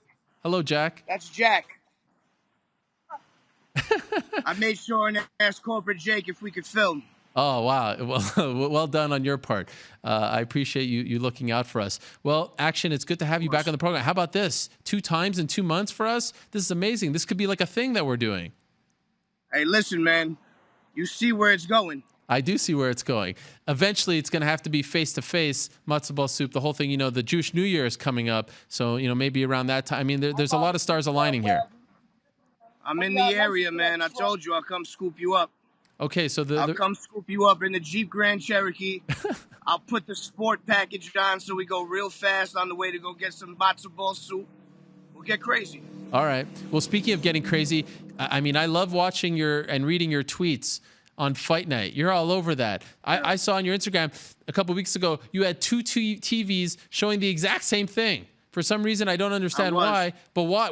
Explain to us. Why did you have 2 TVs showing the same thing side by side? Why could you possibly need that? Let me tell you, we were streaming ESPN Plus on one situation, then we had regular ESPN on the other situation. We were in Philly. It was the first time they were using their brand new state-of-the-art apartment so we could watch these fights. And we had to work out the kinks, but we ended up watching. We watched Poirier and Khabib, all those amazing fights that happened beforehand. It was grand. It was gorgeous. So you said on Saturday night that you want to see Poirier fight Conor. You weren't all that into the Gaethje Conor fight that I've been pushing these days. Why do you like Poirier versus Conor next as opposed to Gaethje versus Conor? It's tricky over there. It's tricky. Okay. I mean, Poirier wants to get back in the ring. You know, he wants to get back in the octagon quickly. He doesn't want to live with that loss on his mouth clause. And I just feel like no matter what is going on elsewhere, Tony Khabib has to happen no matter what. Yes. We all know this, like you said. That has to happen. All the other fights will take care of themselves. People will start getting booked up. But I feel like that we have to focus on that and everything else will fall into place. I feel like a lot of people are turning on Conor these days. Like they're tired of the tweets. They just want him to fight. Are you in that boat as well? I'm not turning on him. I feel like he needs to just redeem himself. You got to fight. He hasn't won a fight. Even the last Diaz fight, I don't consider that a win because, I mean, I felt like Diaz won. So he's lost 3 fights in a row. That's true, yeah. And well, if you... 4 fights in a row. Well, 2 against Nate. Okay. Then Floyd. Then Khabib. But he had Eddie Alvarez in there, too. Don't forget about that in New York City. I know, but he left. Eddie Alvarez left. Everyone seemed to, Eddie Alvarez seemed to get beat up a lot the year before he left. Well, they were taking him down. I don't know. I don't know what was up with him. Maybe he wanted to leave, but I don't put that on the record. Oh, really? Even though it was a good win. Tough crowd. I love the way you say... No disrespect. You know what I mean. No, I know. I love the way you say Khabib, by the way. You say it in the very traditional way. A lot of people say Khabib, but it's Khabib, right? It's a KH. It's Khabib. Yeah. That's right, because you're legit. So this was what you laid out for us. You said Felder, Cerrone, Khabib, Tony, of course. Gaethje gets winner, Dustin Connor. That was you playing matchmaker on Saturday. Felder, Cerrone, that's an interesting one. You know they're boys, right? They've trained together in the past. I know they're boys, but he was boys with Gaethje also, but everyone just seems to be taking care of business. You can leave the friendship outside the octagon. When you guys are finished, you just reconvene like it was nothing. You know, that's what this is about. I tell my boys all the time, we need to start training and sparring and hitting each other more. Ain't nobody going to hit you like I'm going to hit you. Right. So you might as well get ready, you know, just in case someone tries to attack you in the street. You could use some Krav Maga or some Sistema that we learned together, you know? Yeah. Wait, so are you saying you actually there's want... nothing better than to train with each other and to fight each other and then go have a sandwich. You're actually saying you want to train? You want to actually train martial arts? I mean, I've been training in my mind for years. Okay. I feel like I could do the moves. Right. It's just my body needs to talk. My body needs to do the talking. My brain could do the talking right now, but my body needs to move. But I need to get flexibility going. Yeah. I'm extremely strong, but the flexibility there is lacking. It's been years. I mean, you remember Bam Bam Bigelow used to do the cartwheels in there. And remember... I mean, I'm a cartwheel machine, to be honest with you. I do athletic things. I conquer athletic feats that some would deem amazing. Well, and I feel like this is you kind of putting the offer out there to the world. If someone is out there that has a little bit of patience, Bronsolino wants a piece. He wants to get his feet wet. Is that accurate? You want someone to come and teach you the right way, not just try to, push you very quickly. You got to get your feet wet. You got to move into it slowly. Fair? Well, I went to Matt Serra's training facility out in Long Island, and he's been inviting me back ever since, but it's really far away from where I'm at, so I just like to get high a lot. I like to watch the fights and imagine that I'm doing these things. Okay. But in reality, I'd like to do these things in my life. Yes, I would love to see that. I need discipline. I need the things that martial arts brings. Wow. Okay. I appreciate you being so open about this. Have you come to this conclusion recently? No, it's always been. I used to do a lot of karate. I used to do karate when I was young. I used to do taekwondo. I used to do a lot of locker room wrestling. Okay. Fucking around, playing football and hitting people and hitting them with hockey sticks and shit. I'm trying to do some different type of training these days. Okay. Right now, considering like all the sports that are out there, because I know you're a big sports fan, we've talked about this. Do you feel like MMA is your favorite? Like, is it the one that's satisfying your 100%. hunger? 100%. Really? Absolutely. There's no doubt about it. I mean, I'm a big baseball person. Football, my team, it's the Jets. It's an absolute travesty and a joke at this point. My quarterback has mononucleosis, like he was fucking 13 years old with his first kiss on the roller skating rink. I don't know what the hell to say anymore. I don't know what to do anymore. I'm out of my mind, so I might as well just do this. And honestly, MMA is on every week. It feeds my passion for manly situations that you don't get in the streets all the time. I like competition. I like seeing mano-a-mano competition. Now, can I ask you about this Michel Pereira guy who was flipping all over the place? What do you think of that? Man, Disgrace? Michel Pereira is a crazy guy. Listen, at the end of the day, all those moves are cool and all, but like you said, he missed weight. Yeah. He's flipping all over the place. I feel if he would have hit that backflip into the double foot stomp on the stomach, it would have been over. But that's a fucking crazy move to hit. You can't rely on that every time. And Connelly took care of business. Like you said, he goes out on his shield. He's a grinder. And he took him to school right there. Isn't that amazing? Some pale Canadian guy who works for EA Sports just like waltzes in there in front of 20,000 people and beats this guy who was probably weighing 30 pounds more than him. Like, what other sport do you get this kind of drama? It's incredible. It was pretty much fitting. I love Vancouver, by the way. Oh, yeah. Some of the best weed, some of the best hash in the world. Oh, yeah. By the way, have you ever been interviewed by Nardwuar? Absolutely. Oh, my God. 2013, that's my guy, the human serviette. Yes. I need to see that. He smells like absolute shit, though. He doesn't wear deodorant. He smelled like garbage. And we were in Austin, Texas, so I was almost fucking passed out. but I love him. Did he like break out all the old like mementos and stuff and all that stuff? It was early on, so there wasn't as many mementos to find. Okay. But he had some pretty mind-blowing stuff. I bet you if we did one now, he'd kill it. Definitely make me throw water on him to make sure he's not a snitch. Make sure he's not wired. What do you mean? What are you trying to say? I don't know. He's working for the feds. Nardwar? Nah, I'm just fucking with you. He's a great guy. Oh my gosh, that just blew my mind for a second. Oh, we lost action. Sorry, my man was calling me. Oh, my okay. man was calling me. We're talking about doing an ice cream collaboration. I want to do the old school WWF bars with my face on it, with my body reaching up towards the stars. Really? Legit? Yes. Legit. I don't fucking play games. When I say I want to do it, I go and do it. Oh my gosh. So who was just calling you? This dude named Nicholas Morgenstern. He has a delicious spot down on the Lower East Side called Morgenstern's. I'm going to have to charge him for this. Okay. Do we have a couple more minutes? I know you're very busy. Can I ask you about a couple more things? No, of course. Oh, okay. I want to talk about the heavyweight fights. How the fuck did we get two heavyweight competitions that ended in the same bullshit? Which ones you talking about? We're talking about Czech Congo and Bader and fucking and Todd and Duffy. my guy Duffy. And Yeah. what the hell happened to him? It was a phantom eye poke. And he's telling the fucking ref that he's seeing double. What do you think is going to happen? You're supposed to tell him you could see fine immediately. Well, can I tell you something right now? I'm a little down on Todd Duffy right now because I feel like I've had his back. I know you are. So I heard you were up on him. You were happy about his comeback. Yeah, he just bailed He on my fucking show. let everyone down. He bailed on my show today. Let a lot of people down. He was supposed to be on the show and he bailed. How about that? You see, that's what happens. You know, you have to face the medicine. You have to face the music. Did it feel like his body? This is why I think he's getting criticism. He didn't seem to be bothered by the fact that the fight was called off. It seemed like he almost was trying to tell the ref with his eyes, "I want out." Yep. You know what I mean? He didn't seem upset over it. That's what it looked like to me. I mean, but it was kind of confusing because he was landing heavy shots. Yeah. He was landing the more powerful shots. He dropped them twice.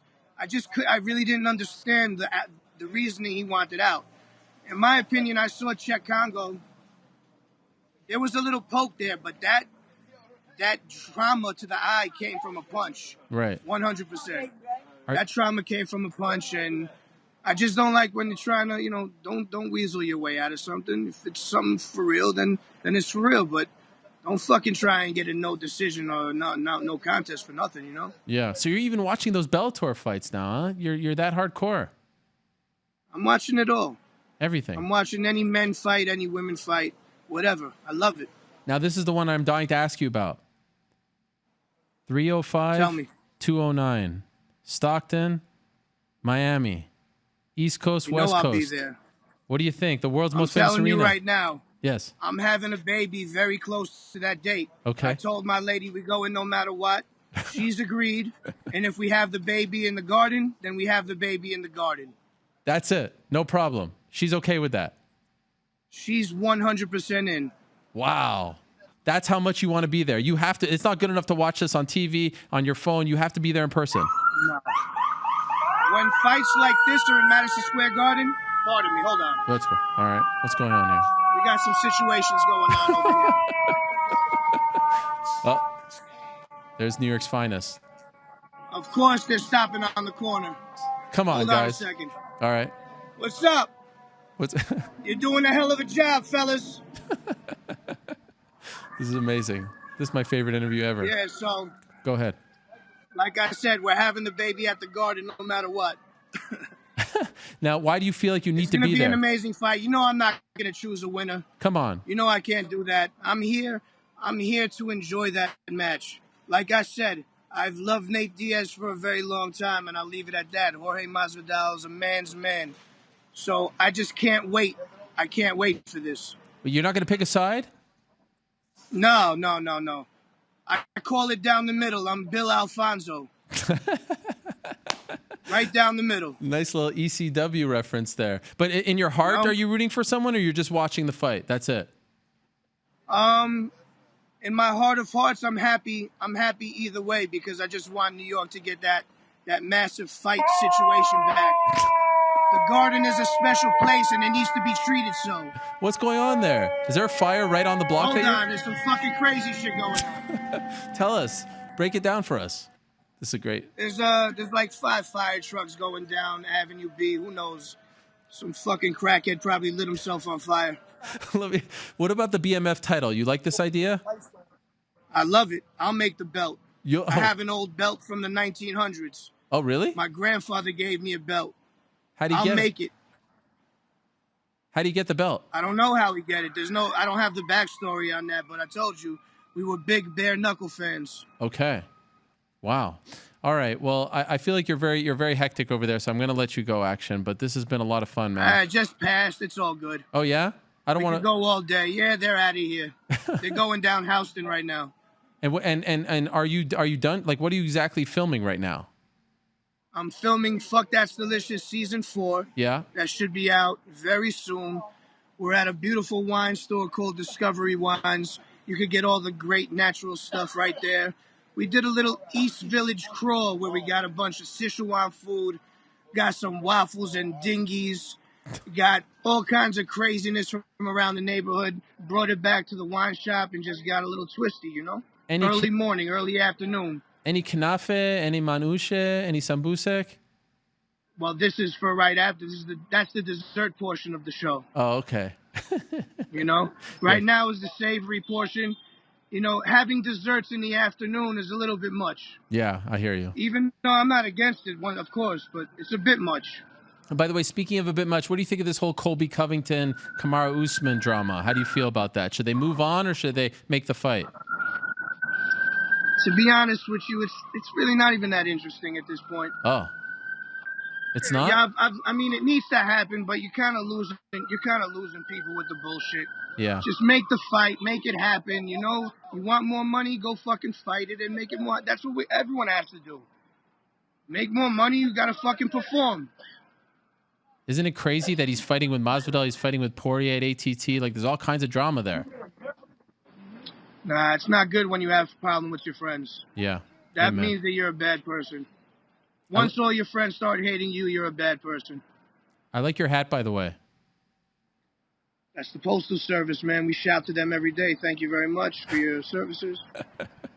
Action, you're the man. I love you. It's so great Much having you love, on. Ariel. You're the best. Let's do this again, and next time in person, okay? I know I keep saying that, but I really want to do it.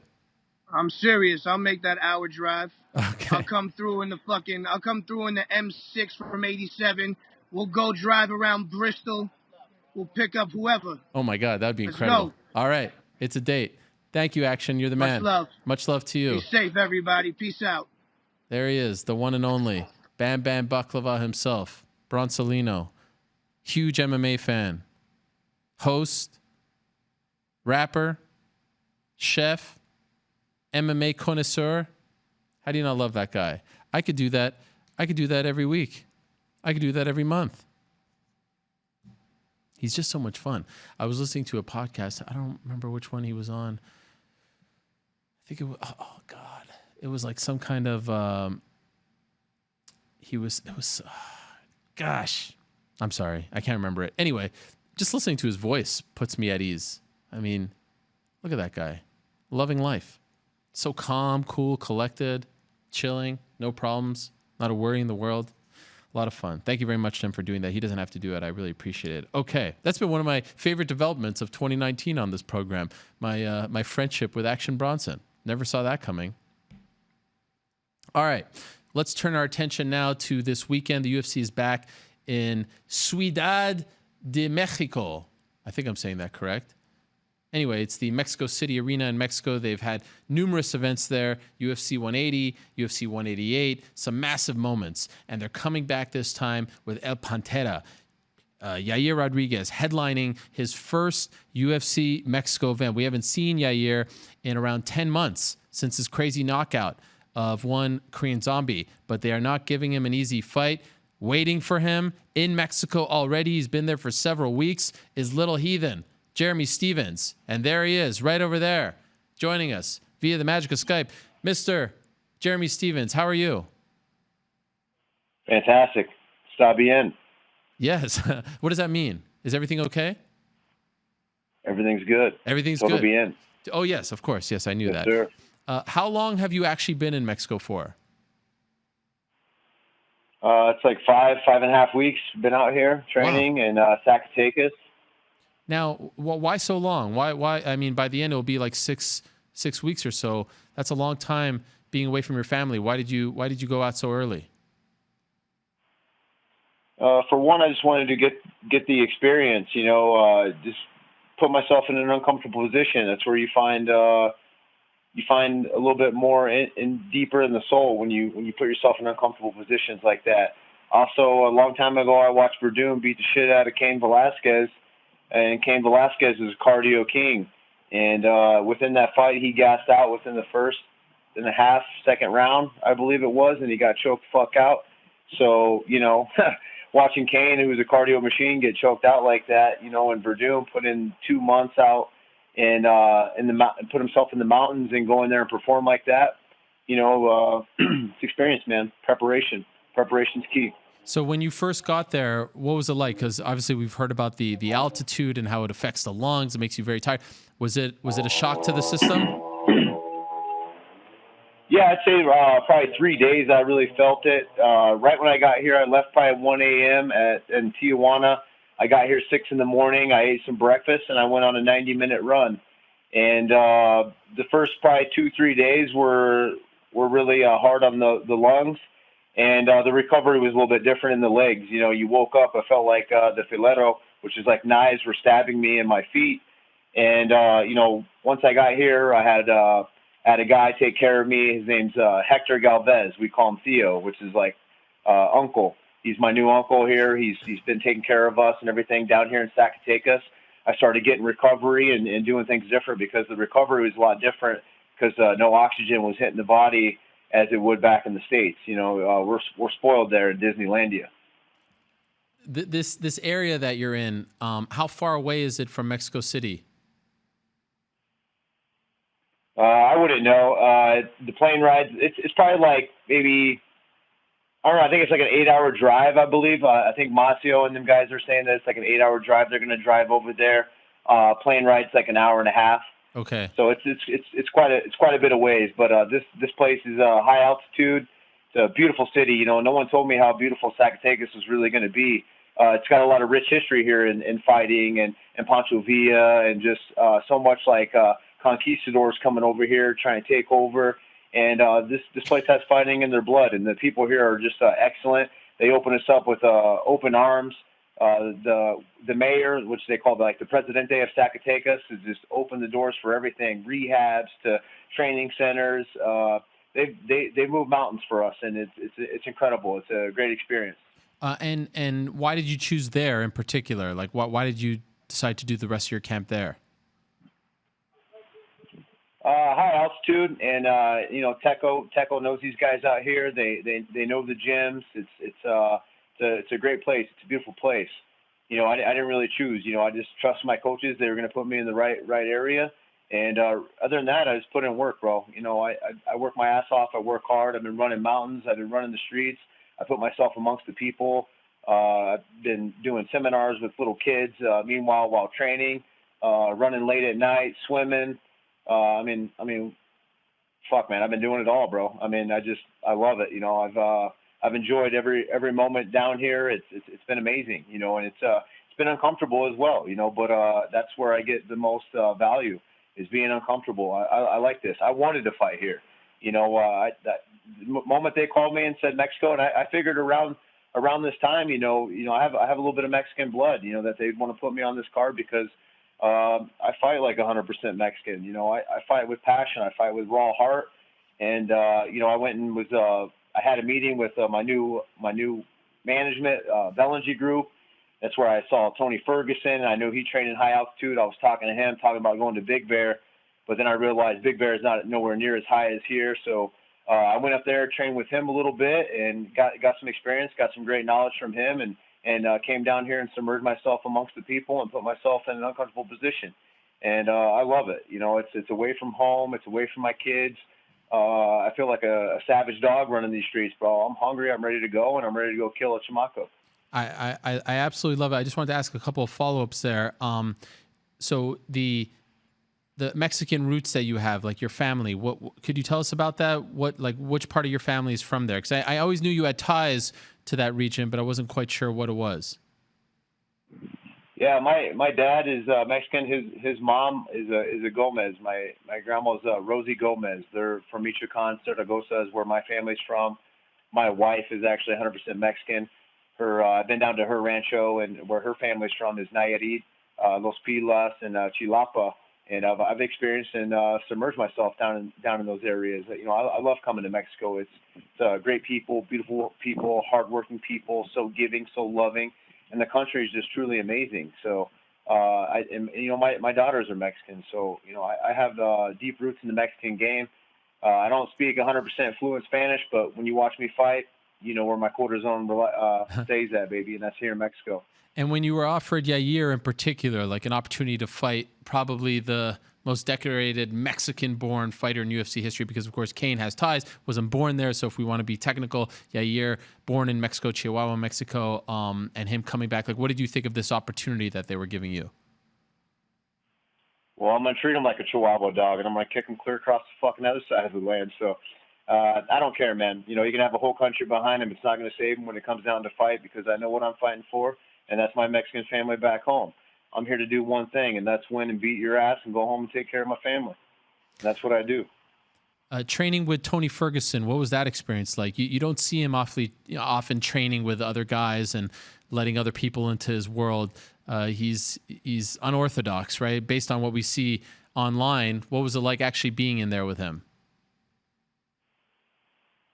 I think a lot of people get Tony Ferguson a little bit different. They may judge him or take after him. Man, the dude's actually a really giving, probably most compassionate, sharing, caring type of dude. His knowledge in fighting is just truly amazing.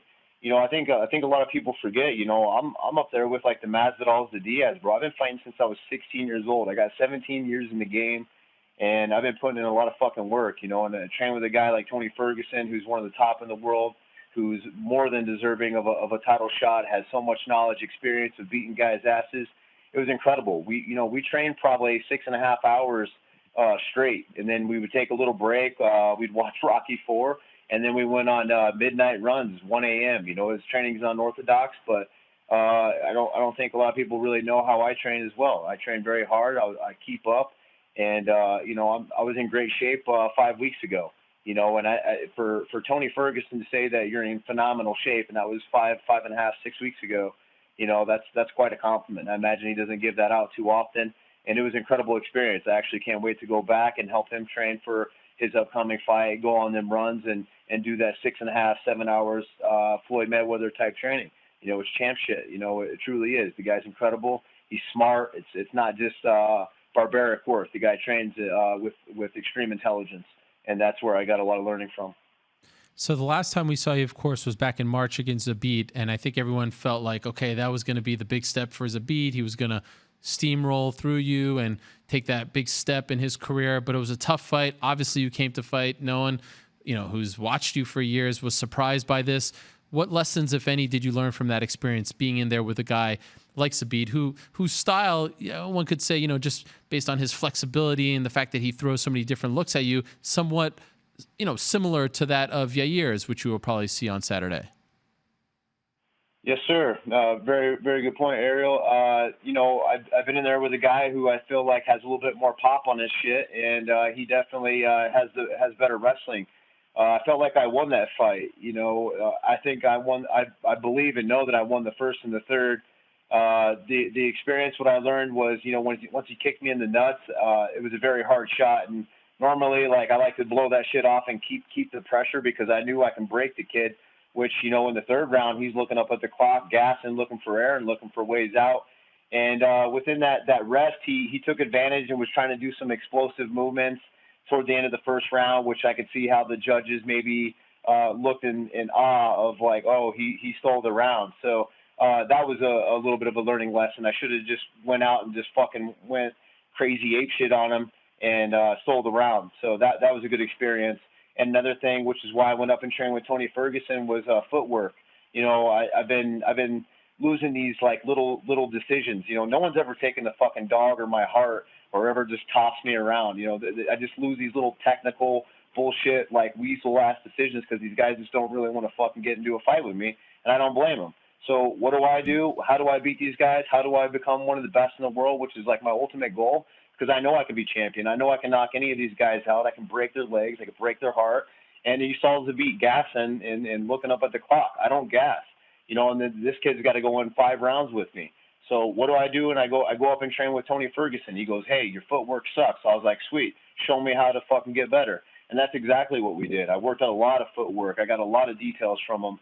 And, my killer instinct, my passion, my savage dog, warrior type, Aztec spirit is still there, and now I'm hungry. Now I'm coming off losses. My back's against the wall. And I'm coming against a young kid who thinks he's from a new era. Like, what the fuck are you going to show me or would think that you're going to do to me that I haven't seen, bro? I went and trained with the best. I am the best. I fought in the best. You ain't going to show me shit. The only thing you're going to show is the world that you're going to be sleeping on the fucking canvas. And I can't wait to show it. I'm pissed off. I'm ready to go. I'm a lot smarter. I'm a lot better. And that's how I keep showing up. If you think I'm an old dog from an old era, well, ask yourself, how do I keep coming back and getting multiple knockouts with my multiple different limbs? My mindset, my savageness, my just aggression and willingness to just always adapt, overcome, and get fucking better and keep coming back and putting these young kids to sleep. And that's what's going to happen come Saturday night, and I can't wait. I'm ready to put on a show for everybody. Yes. Sometimes you hear that from people. I can't wait. I'm excited. I feel it. Like I feel this emanating from the screen. This does not seem like empty talk coming from you, Jeremy. It's actually giving me goosebumps listening to you.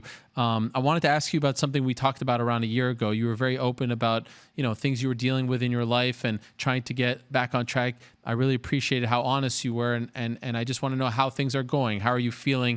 Do you feel like you're in a better place mentally and with your family as well? Oh yeah, there's always those things. You're always going to go through life with your ups and downs. I heard you and Dominic have an incredible story. When Dana and everybody kicked you out of the UFC. It's like, man, where do I go? What do I do? People are losing their jobs. Especially down here in this country. Man, you look around, bro. It's crazy down here. And people go through some hardships. And there's always going to be that voice in the back of their head that's like, oh, you can't do this, you can't do that, and you just got to tell that voice, shut the fuck up, and turn up that small voice that says, yes, you can do it, yes, you can, and keep going, keep striving. And that's why I'm here. That's why I continue to be here. That's why I continue to be the top guy in the world and put on these shows and keep making main events and keep making hit after hit, and savagely, too. Just highlights that people are scared to play on TV because it's just too scary, And I thrive in that type of situations. Where I come from, I wasn't supposed to make it. But the fact that I'm still here just gives me that much more motivation to just keep on going, keep thriving, and keep being an inspiration. I don't look at myself as like, oh, I'm some key inspiration to people. If I inspire people, awesome. If you want to reach out to me and you need some help, which multiple people did, and there were some fellow UFC fighters who actually reached out to me, and I won't mention any of their names. But I pointed them in the right direction, and that's the key. Just today I read that Khabib Nurmagomedov sold a shirt for $100,000 and invested in Dustin Poirier's program. That's gonna $100,000 over there in Uganda is just gonna save tremendous lives, and that's the shit I fight for. Because you know what, I grew up like that. I grew up poor. I grew up rough, and that's why I really fight. That's my purpose is to really help people. And be an example. I know I cuss. I'm crazy, and people think that I'm mean or I look rough, and I'm just some crazy killer. Well, come and get to talk to me, come get to know me, and come get to experience my experience in life and how I've overcome. Look at like a guy like David Goggins. I can relate to that, and that's my purpose. That's why I keep pushing forward. And if I inspire people along the way, that's great. You mentioned being quote unquote pissed off. Like, do you feel like you're being served up to Yair in his country, his big return fight after that crazy knockout against Korean Zombie? Like, you're the guy, you're the stepping stone, you're the vet. You just, lost to Zabit in this super close fight. Like, does it annoy you that you're being put in this position, but in the same token, like, kind of motivate you as well? Do you use that as motivation? No, just not like pissed off. Like, I want to win. I'm here to win. I'm not I'm not mad or anything. This is an opportunity for me to go and fuck some kid up right in his own country, right in front of his mom and dad. I mean, that's a great opportunity, man, for me to make money and go back and serve my family, and that's all I care about. I don't care what people are things. You know, they're putting their limiting beliefs on what they really think this is or what this is, and I'm in some other country. You know, I've been to Brazil before and knocked the dude straight out cold within seconds, and no one cheered for me. Do you think I give a shit? I was so happy because I know what I'm fighting for, and that's really all that matters to me. I know what my purpose is. I know what I'm fighting for, and that's me and my family, and that's all that I really care about. The last win that you had was February of 2018. How much are you missing that feeling of getting your hand raised? Man, I picture it. I dream about it. I meditate all the time. And, you know, come Saturday night, my hand will be raised. I'm here to do one thing, and that's win. And that's exactly what's going to happen. And I can't wait. It's going to be a beautiful performance. And I feel like, you know, a lot of people say they're in the best shape ever. But you guys are going to see it. And like you said earlier, Ariel, you're going to feel it. All right. I'm looking forward to it. Thank you so much for doing this, Jeremy. I really appreciate it. Good luck to you on Saturday. Huge fight in Mexico. What a scene that's going to be for you going up against their guy, Yair Rodriguez, this Saturday on ESPN+. Thank you for doing this, my man. All the best to you. Ariel, you're the fucking man. Thanks for the opportunity to be on here. And thank you guys tuning in. Maybe don't blink.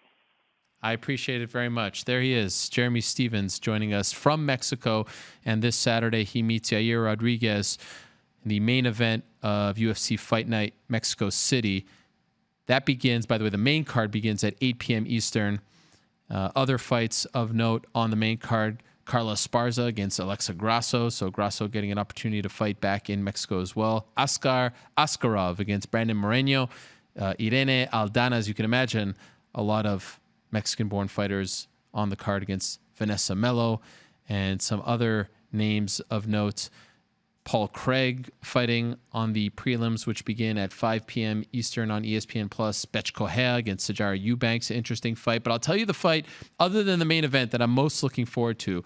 Tyson Nam against Sergio Pettis. Tyson Nam has been fighting for, I think, approximately 13 years. I think he's fought in his 28 pro fights. I counted this last night. I think he's fought in 16 different promotions. And it's just amazing that this guy is getting this opportunity on such short notice. He's a late replacement here, but finally getting an opportunity to fight in the UFC. I mean, just look at some of these names that he's fought for, some promotions, very quickly here. Icon Sport, Elite XC, Carnage at the Creek, King of the Cage, Arena Rumble, Sport Fight, Galaxy MMA, what else? Square Ring Promotions, Shudo, World Series of Fighting, WCFC, XFC, Destiny MMA, Fight Nights Global, X1. I mean, he has been everywhere. 18-9-1. He's won his last 1, 2, 3, 4, 5, 6, 7. One draw in between there. What a run for Tyson Nam. He's getting an opportunity to fight Sergio Pettis. That's on the prelims this Saturday. All right. One more guest. I wanted to talk to someone who's actually still in Vancouver. I don't know if you've seen this, but Austin Hubbard, who had a victory on Saturday, posted a gruesome photo on his Instagram. He's dealing with something right now called compartment syndrome. And according to this online source that I'm looking at right now, orthoinfo.org, this is the picture. I mean, that is his leg. That is Austin Hubbard's leg, who fought in the UFC and won on Saturday. Compartment syndrome is a painful condition that occurs when pressure within the muscles builds to dangerous levels. This pressure can decrease blood flow, which prevents nourishment and oxygen from reaching nerve and muscle cells. It can be either acute or chronic. Well, Curtis Blaydes is a good friend and training partner of Austin Hubbard's. He's in Vancouver at the hospital right now with Austin, staying back with him, which is an amazingly kind thing. And he's kind enough to be joining us from the hospital. I just wanted to get an update on how Austin is doing. Curtis, are you there? Yeah, man, I'm here. How is Austin doing this? And thank you very much, by the way, for joining us. I really appreciate it, especially on short notice. No problem, man. Austin, he's in good spirits right now.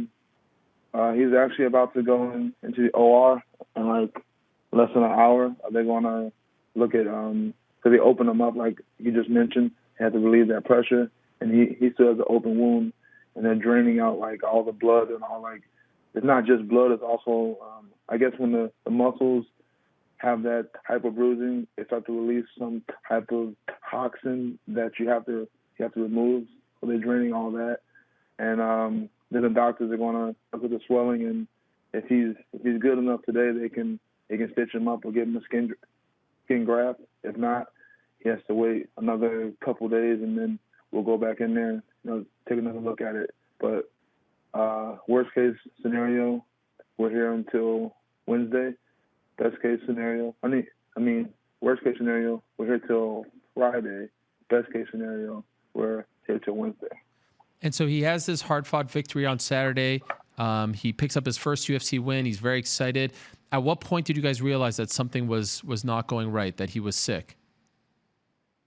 Yeah, that was hard to tell because he's very, very tough, and he doesn't really like to complain about like anything. So we knew he was hurting because his leg was pretty bruised and pretty swollen, but like he just had a fight, so that's normal. We all walk out of the cage with a little limp or whatever, but we left early because he was the very first fight of the night. So we got back to our hotel and we were watching the rest of the card, and then we saw Gaethje win. We were all, me and my coaches and Austin, we were all happy about that. And then about 10 to 15 minutes after that, Austin's like, my legs really hurt, man. I gotta go upstairs. And when he says that, I'm like, okay, it must be really, really hurting.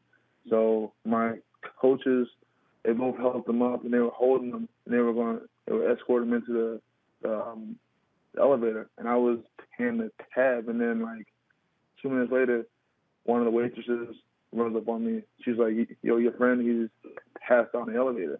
Whoa. I guess because he just collapsed in my coach's arms, but they were holding him, and they placed him down on the ground, and we got a hold of the ambulance, and they were there within like 10 minutes. We're actually, the hotel we're staying at is like a block and a half away from the Richmond hospital where he's staying at. So we lucked out there. They were able to get to him pretty fast and get him in the operating room, and it was pretty scary, but thankfully everything was able to be taken care of in a timely manner, and we're just expecting him to make full recovery now. Wow, and so he's had one surgery already. Yeah, they had to do that to relieve the pressure because his leg was. It's like when you go to the grocery store and you pick up a watermelon, and like you can feel how tight it is. That's how his upper leg felt. It was hard. Yeah, we're looking at the video right now, courtesy of your Instagram. He appears to be in good spirits, right? Like he's awake and fully aware of what's going on here, right? Yeah, he's awake. I mean, last night he was in and out because they gave him a morphine drip, so it makes you pretty drowsy. But yeah, today he's pretty clear-headed. And so they're draining blood into this machine? Yeah, it's some type of vacuum, and it's supposed to vacuum out like all the bad stuff. I don't know exactly what the bad stuff is. I know it's bad stuff in his leg. And this was as a result of leg kicks that he suffered in the fight? Yeah, it was the leg kicks, but it wasn't anything special about the leg kicks. I've seen Austin eat like a lot more leg kicks. I think they were just like, it was a freak accident. Because I don't know if you know, but this is like the first case of compartment syndrome in the UFC in over like 20 years. Wow. This isn't like a normal thing. It's really rare. And by the way, what's up? I also saw that video you posted of the hospital with like the 1985 television. What's going on with the hospitals there in Vancouver? Are they a little outdated? I think just a little bit. I mean, that TV was a shock. I was like, yo, we gotta get this man an iPad or something. And so the surgery is scheduled for an hour. If everything goes well with the surgery, will that be the last one, or regardless, are there more surgeries in sight here?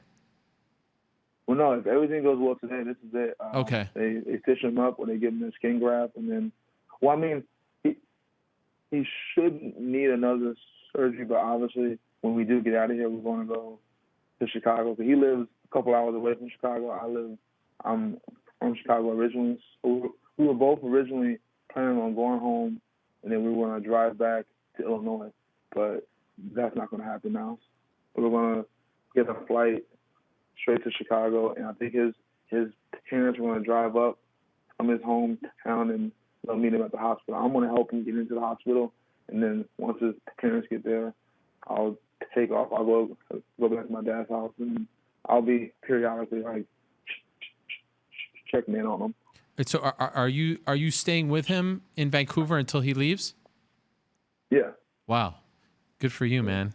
That's really kind of you. You're a great friend, and I know you're not a doctor, so I don't want to put you in a tough spot. No. But is there any chance that like his career is in jeopardy here because of this? No, I don't believe so. Originally, we all were like, we were in panic mode. We were thinking the worst case scenario, but I believe the doctors called it in time. But the only way to really to know if he's going to have damage is they got to give it a couple weeks after they stitch him up or whatever. Then they'll be able to somehow, I guess they can test your muscles. They give you some type of electro shock therapy, and that's how they gauge if you have damage to your muscles or not. So we won't be able to tell that like 100%, at least another couple weeks. Well, I wish him the best, man. It's scary. I mean, when I saw that video last night from your Instagram and then the photo on his page, it was shocking to see. As you mentioned, that's the first, according to the UFC doctors, the first compartment syndrome incident that they've ever seen in 25 years of UFC fights. So that is just mind blowing. And by the way, I want to give you a congratulations on your great performance just last weekend in Abu Dhabi. We talked about it on the show, just how amazing and vicious and scary your ground and pound is, and that was on full display. And I was so impressed with your cardio. Everyone was complaining about the air and the humidity and how hot it was. It seemed like you can go another 5 rounds of doing just that. And so I just wanted to congratulate you on that and ask you how the experience was overall in Abu Dhabi. Did you enjoy fighting over there? Oh yeah, thank you. I appreciate that. And yeah, Abu Dhabi was a great experience. That's one of the reasons I really don't have a problem doing international cards, because it's an opportunity to go experience a different culture, a different part of the world, and these are opportunities I probably wouldn't have if it weren't due to me being in the UFC, because I doubt I ever would have gone to Abu Dhabi or Australia or Croatia or Beijing without that. So I always appreciate the opportunity to go explore another place. Do you know who you want next yet? Yeah, we have an idea. We, me and my coaches and my management, and we all agreed that it only makes sense the winner of Junior versus Alexander Volkov on November 9th. Okay. We'd like the winner of that. That's the fight that's happening in Moscow in a little less than 2 months. So you want the winner of that. Are you hoping that one guy wins over the other? Is one particular fight more of interest to you? Yeah, I think not to say Alexander isn't an amazing mixed martial artist, but I don't think his name carries the same weight that Junior does. And if Junior is coming off a highlight victory and then I beat him, it gives me a little more juice than if I beat Alexander off of a victory over Junior. So I mean, I would probably either one of them. Like whoever wins is who I want. But yeah, if you're asking me who would I prefer, Junior. Okay. Maybe you'll go. Will you go to that fight? Will you be there cage side to get a first-hand look at the fight itself, or is that a little too far just for something like that? Yeah, I think that's a little too far. Okay. Oh, you were just talking about how you like the international trips. Yeah, but I mean, it also helps when I'm getting paid for it. Right. That is true. That is absolutely true. All right. I don't want to take you away from your friend. If you can, please send Austin our best. Hopefully everything goes okay with the surgery coming up in just a few minutes' time, and hopefully you guys can get out of there. I hope they're treating you nicely in Vancouver. The Canadian people, known to be some of the nicer people on this planet, if I do say so myself. But hopefully everything goes well for you guys, and you can get back home, and he'll make a speedy recovery. And good on you for staying with him this whole time, Curtis. that's really cool to see. Thank you for doing this on such short notice. No problem, man. It's always an honor to be on your show, and we appreciate the positive vibes. Thank you. All the best. There he is, Curtis Blaydes, joining us from Vancouver. And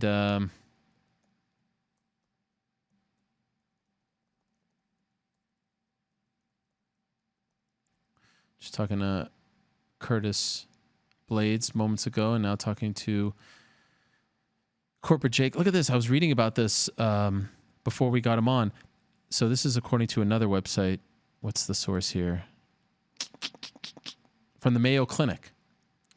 Compartment syndrome, a painful and dangerous condition caused by pressure buildup from internal bleeding or swelling of tissues. Treatable by a medical professional, requires a medical diagnosis, critical, needs emergency care. The pressure decreases blood flow, depriving muscles and nerves of needed nourishment. Symptoms may include severe pain, sensation of pins and needles, and weakness of the affected area. For severe cases of compartment syndrome, emergency surgery is needed. So it sounded like that was Austin Hubbard's situation. Symptoms may include severe pain, sensation of pins and needles, and weakness of the affected area. The surgery is called a... should I even attempt this? Fasciotomy. Fasciotomy? I don't know. Fasciotomy.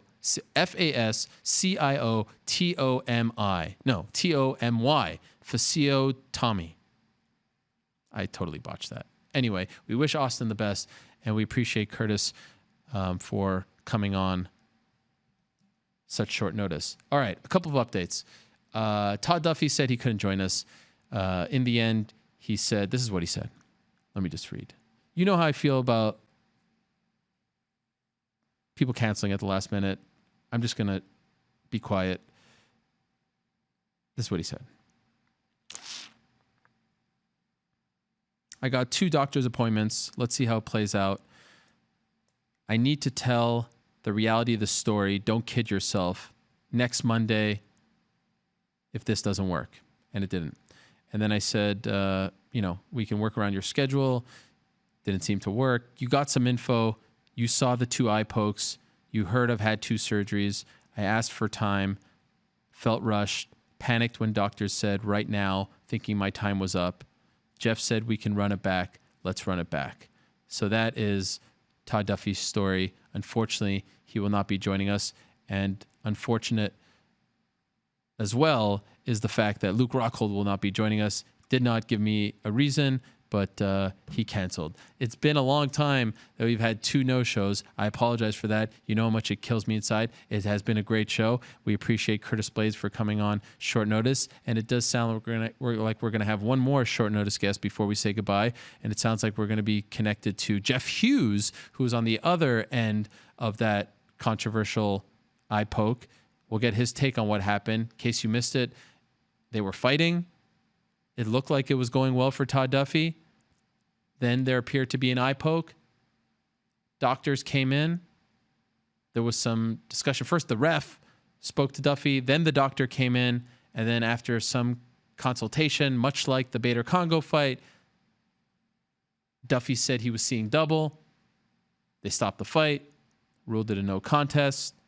And everyone seems to be very mad at Todd Duffy, claiming that he tried to find a way out, which is a bizarre one for me because he was doing well in the fight. As I mentioned in my column this morning, I think his body language is what is drawing some criticism in the sense that he didn't complain, he didn't argue, he didn't throw a fit.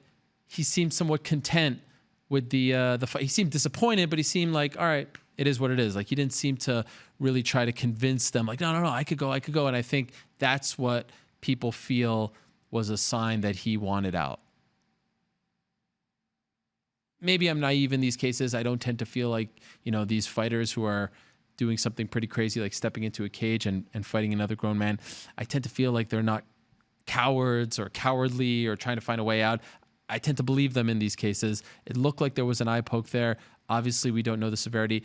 Jeff Botari, you're seeing some photos here. Jeff Botari, the great photographer for the UFC, on his Instagram, I don't know if we can grab that, posted a photo of Hughes's foot seemingly going directly into Todd's eye. But that wasn't the eye poke in question. And so an unfortunate turn of events. Do we have Jeff? Okay.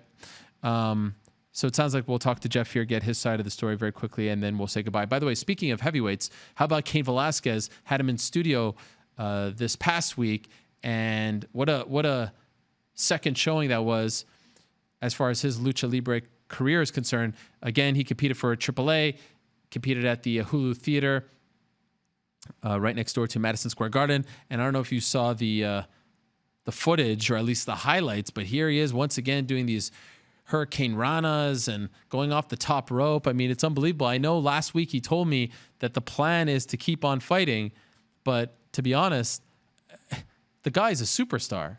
The guy is as agile as, a cruiserweight, if you will. And cruiserweight in pro wrestling doesn't mean the same as it does in the world of fighting. Like a smaller guy, a guy who flies all over the place, is a very quick learner, has the resume, so we know he's a legit badass, not only in collegiate wrestling, but also in UFC, the real stuff, former heavyweight champion, beat up Brock Lesnar, all that stuff and more. And now he's flying around like this in the squared circle. This doesn't happen. Like if I'm a promotion, whether it's AAA, whether it's AEW, whether it's WWE, anyone, I'm trying to sign this guy to a very, very long-term deal and trying to convince him to not do any more mixed martial arts ever again. He is a rare talent. And it's crazy because he's banged up. He told us that I think he doesn't have an LCL. Isn't that amazing? And the guy's like flying all over the place. It's truly an amazing thing. And we wish him the best. And it's not like I'm trying to get him out of MMA, but I'm just saying, why would you even do that if you're so good at this? Anyway, let's go to the phone line. I believe it's phone line, right? Is it phone line? Yep. All right. Let's say hello now to Jeff Hughes. Jeff, how are you? Good. How are you? I'm doing well. Thank you for joining us on short notice. So a very unfortunate ending. I'm just curious, what's your take on what happened Saturday night? Fight's going on. He seems to be landing some big shots. Then the tide seemed to be turning a little bit. Did you, in fact, poke him in the eye based on what you remember? I'm going to be 100% honest with you. I do not recall poking him in the eye. I didn't feel it. I didn't, I'm not calling him a liar by any means. But yeah, I didn't feel the poke at all. Do you think he looked for a way out? That's what he's being accused of. Did you feel like he was just trying to get out of the fight at that point? It felt that way. I mean, the dude's a warrior. He was laying some big shots. He had me rock a few times. But yeah, I felt the tide was turning, and I was landing some big shots. I was busting them up, and and then it was just kind of weird how it ended. I mean, people get poked in the eye all the time and fight on, and he just didn't want any part of it. We're showing a photo now of another moment in the fight where it seemed like you kicked him in the face, but it seemed like maybe your toes went in his eye as well. Do you remember this moment, and did you feel like they went in his eye in that particular moment? No, I didn't. I mean, but a high kick, especially in the heat of battle, man, you don't feel any of that. So sure. I was going for my shin on his chin, but that didn't work out. So, yeah, I don't know. Maybe I did, maybe I didn't, but I'm almost sure I did. I know I didn't feel it. So when this is happening and the referee stops the fight and then the doctor comes in and you're in your corner just kind of playing it out, like what are you seeing here based on his body language? Because I think he is being criticized because of his body language, because he didn't put up a fight, because he didn't try to convince the ref or doctor that he was good to go. What do you see? Are you seeing a guy who wants to keep fighting and just basically can, or are you seeing a guy who is trying to figure out a way how to stop fighting? Yeah, to me, I was, I thought the fight was going to continue. I thought he was trying to catch his win. It was a pretty, we were going at it for 4 minutes, and then when I saw the doctor coming, I knew it was over. I just was hoping it wasn't, but yeah, I didn't see him grab at his eye or blink or anything. So I don't know. I thought the fight was going to continue until I saw the doctor. He did hit you with some big shots early on. How much trouble were you in? How much pain were you in? To be honest with you, I wasn't hurt. I knew exactly where I was. The time he did drop me, I grabbed a single right away. I don't know if it was instinct, but I just knew where I was the whole time, and I knew that wasn't going to last. You know, there's no way you can keep that pace up for 3 rounds, and that was part of the game plan, is let him get tired. I've gone the distance. I'm not afraid to go 15, 25 minutes. So, and he's never has. So that was part of the game plan. Did you feel like he was slowing down? Yeah, absolutely. I got the turn on the cage, and it was almost like he let me have it. I was like, oh, okay, because he was very strong against the cage in the first time he put me against the cage and took me down. Very strong. I couldn't get my underhooks at all. I was kind of like stuck there. And that's a weird position because I'm usually pretty good off the cage. So he's very strong, but when I turned him, it was like he gave it to me. And so how does a situation like this work for you? Do you only get your show money? Yeah, as far as I know, it's only show money, which is kind of a bummer. Yeah.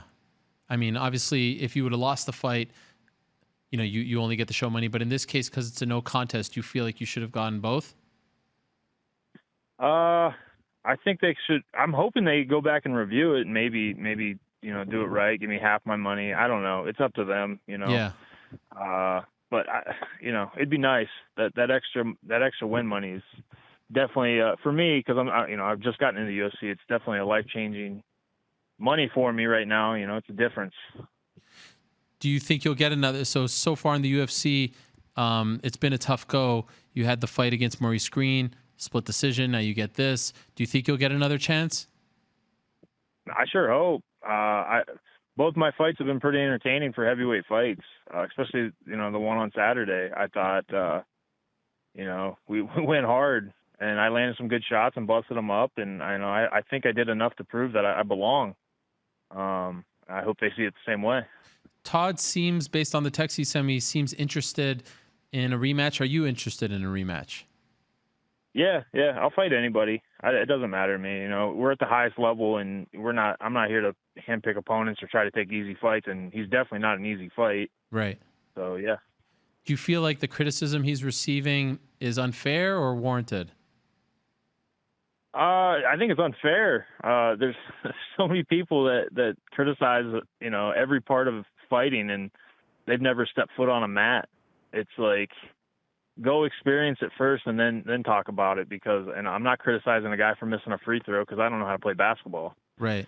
You know, so to me, it's like, I mean, I know it's part of the game, but like, you know, I'm happy people are on my side with it, but I feel bad for the guy. I really do. So no bad blood between you and him, despite the fact that you think that he didn't actually get poked in the eye. No, I don't. I respect him, and he comes out and fights hard, and you know, he's went through a whole bunch of injuries and all that. I respect all my opponents. I have no problems with any of them, and it's great that we get to do what we do.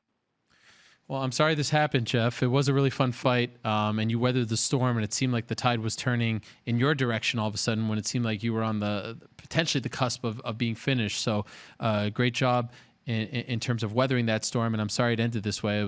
I think I speak for everyone, disappointed that it ended in that fashion, but maybe they run it back and you guys get to finish this one out. Thank you for coming on and explaining your side of the story, and hopefully you get that next fight sooner rather than later so it can make up for the fact that you only got your show money. Yeah, thank you. I appreciate it. All right, there he is, Jeff Hughes, joining us on super short notice. Thank you to Corporate Jake and newcomer Jordan, for grabbing him on short notice. I think New York Rick actually flexed his muscles there. Really? Well done, New York Rick. The ghost of New York Rick passed, rising from the ashes. First, he comes out with the hot take that the Tesla self-driving is actually a good thing, which I still maintain is the most ludicrous thing I've ever seen or heard in my life. And then he gets us Jeff Hughes on very short notice. So all's well that ends well. We end up with 9 guests in the end, not the 9 that we suspected we would have. But hey, a couple weeks ago, I told you that I didn't think that everyone would show up. They all showed up. This week, I thought everyone would show up, and they didn't show up. But guess what? The Buffalo Bills are 2-0, so all's well in my world. Oh, you can't hit my music when I say that. The Bills make me wanna. Da-na-na-na-na. Da-na-na-na-na. Old friend of the program, Austin, gave me that ball that I just dropped. Former director of the MMA Hour. I wonder what he's doing these days. Anyway, congratulations to the Bills, and congratulations to Justin Gaethje. What a performance on Saturday. Will he get Conor McGregor next? We shall find out. That's the fight, in my opinion. What a build-up that would be. And Gaethje's on a roll. Again, he's a different guy. The reckless Gaethje is no more. It's now the calm, cool, and collected Gaethje who's going to take you out in the first round. He was taking you out in the first round or earlier in his career, but now he's just a different kind of fighter. Credit to his coach, Trevor Whitman, for what they've done with Justin Gaethje. Well done. All right. Thank you very much, Tristan Connelly. What a story that is. Congratulations to him. Thank you very much, Iaquinta. Good luck on October 5th. Thank you very much to Ben Askren. Great to talk to him, as always. Thank you very much to Dustin Poirier. Really appreciate his time. Thank you very much to the great Action Bronson. Great stuff, as always, from him. We're best buds now. Thank you very much, Cat Zingano, Jeremy Stevens, Jeff Hughes, Curtis Blaydes. All the best to Austin Hubbard. If you missed anything, check it out. YouTube, iTunes, Twitter, all those places and more. Back next week, same time, place, till say peace. I'm out of here.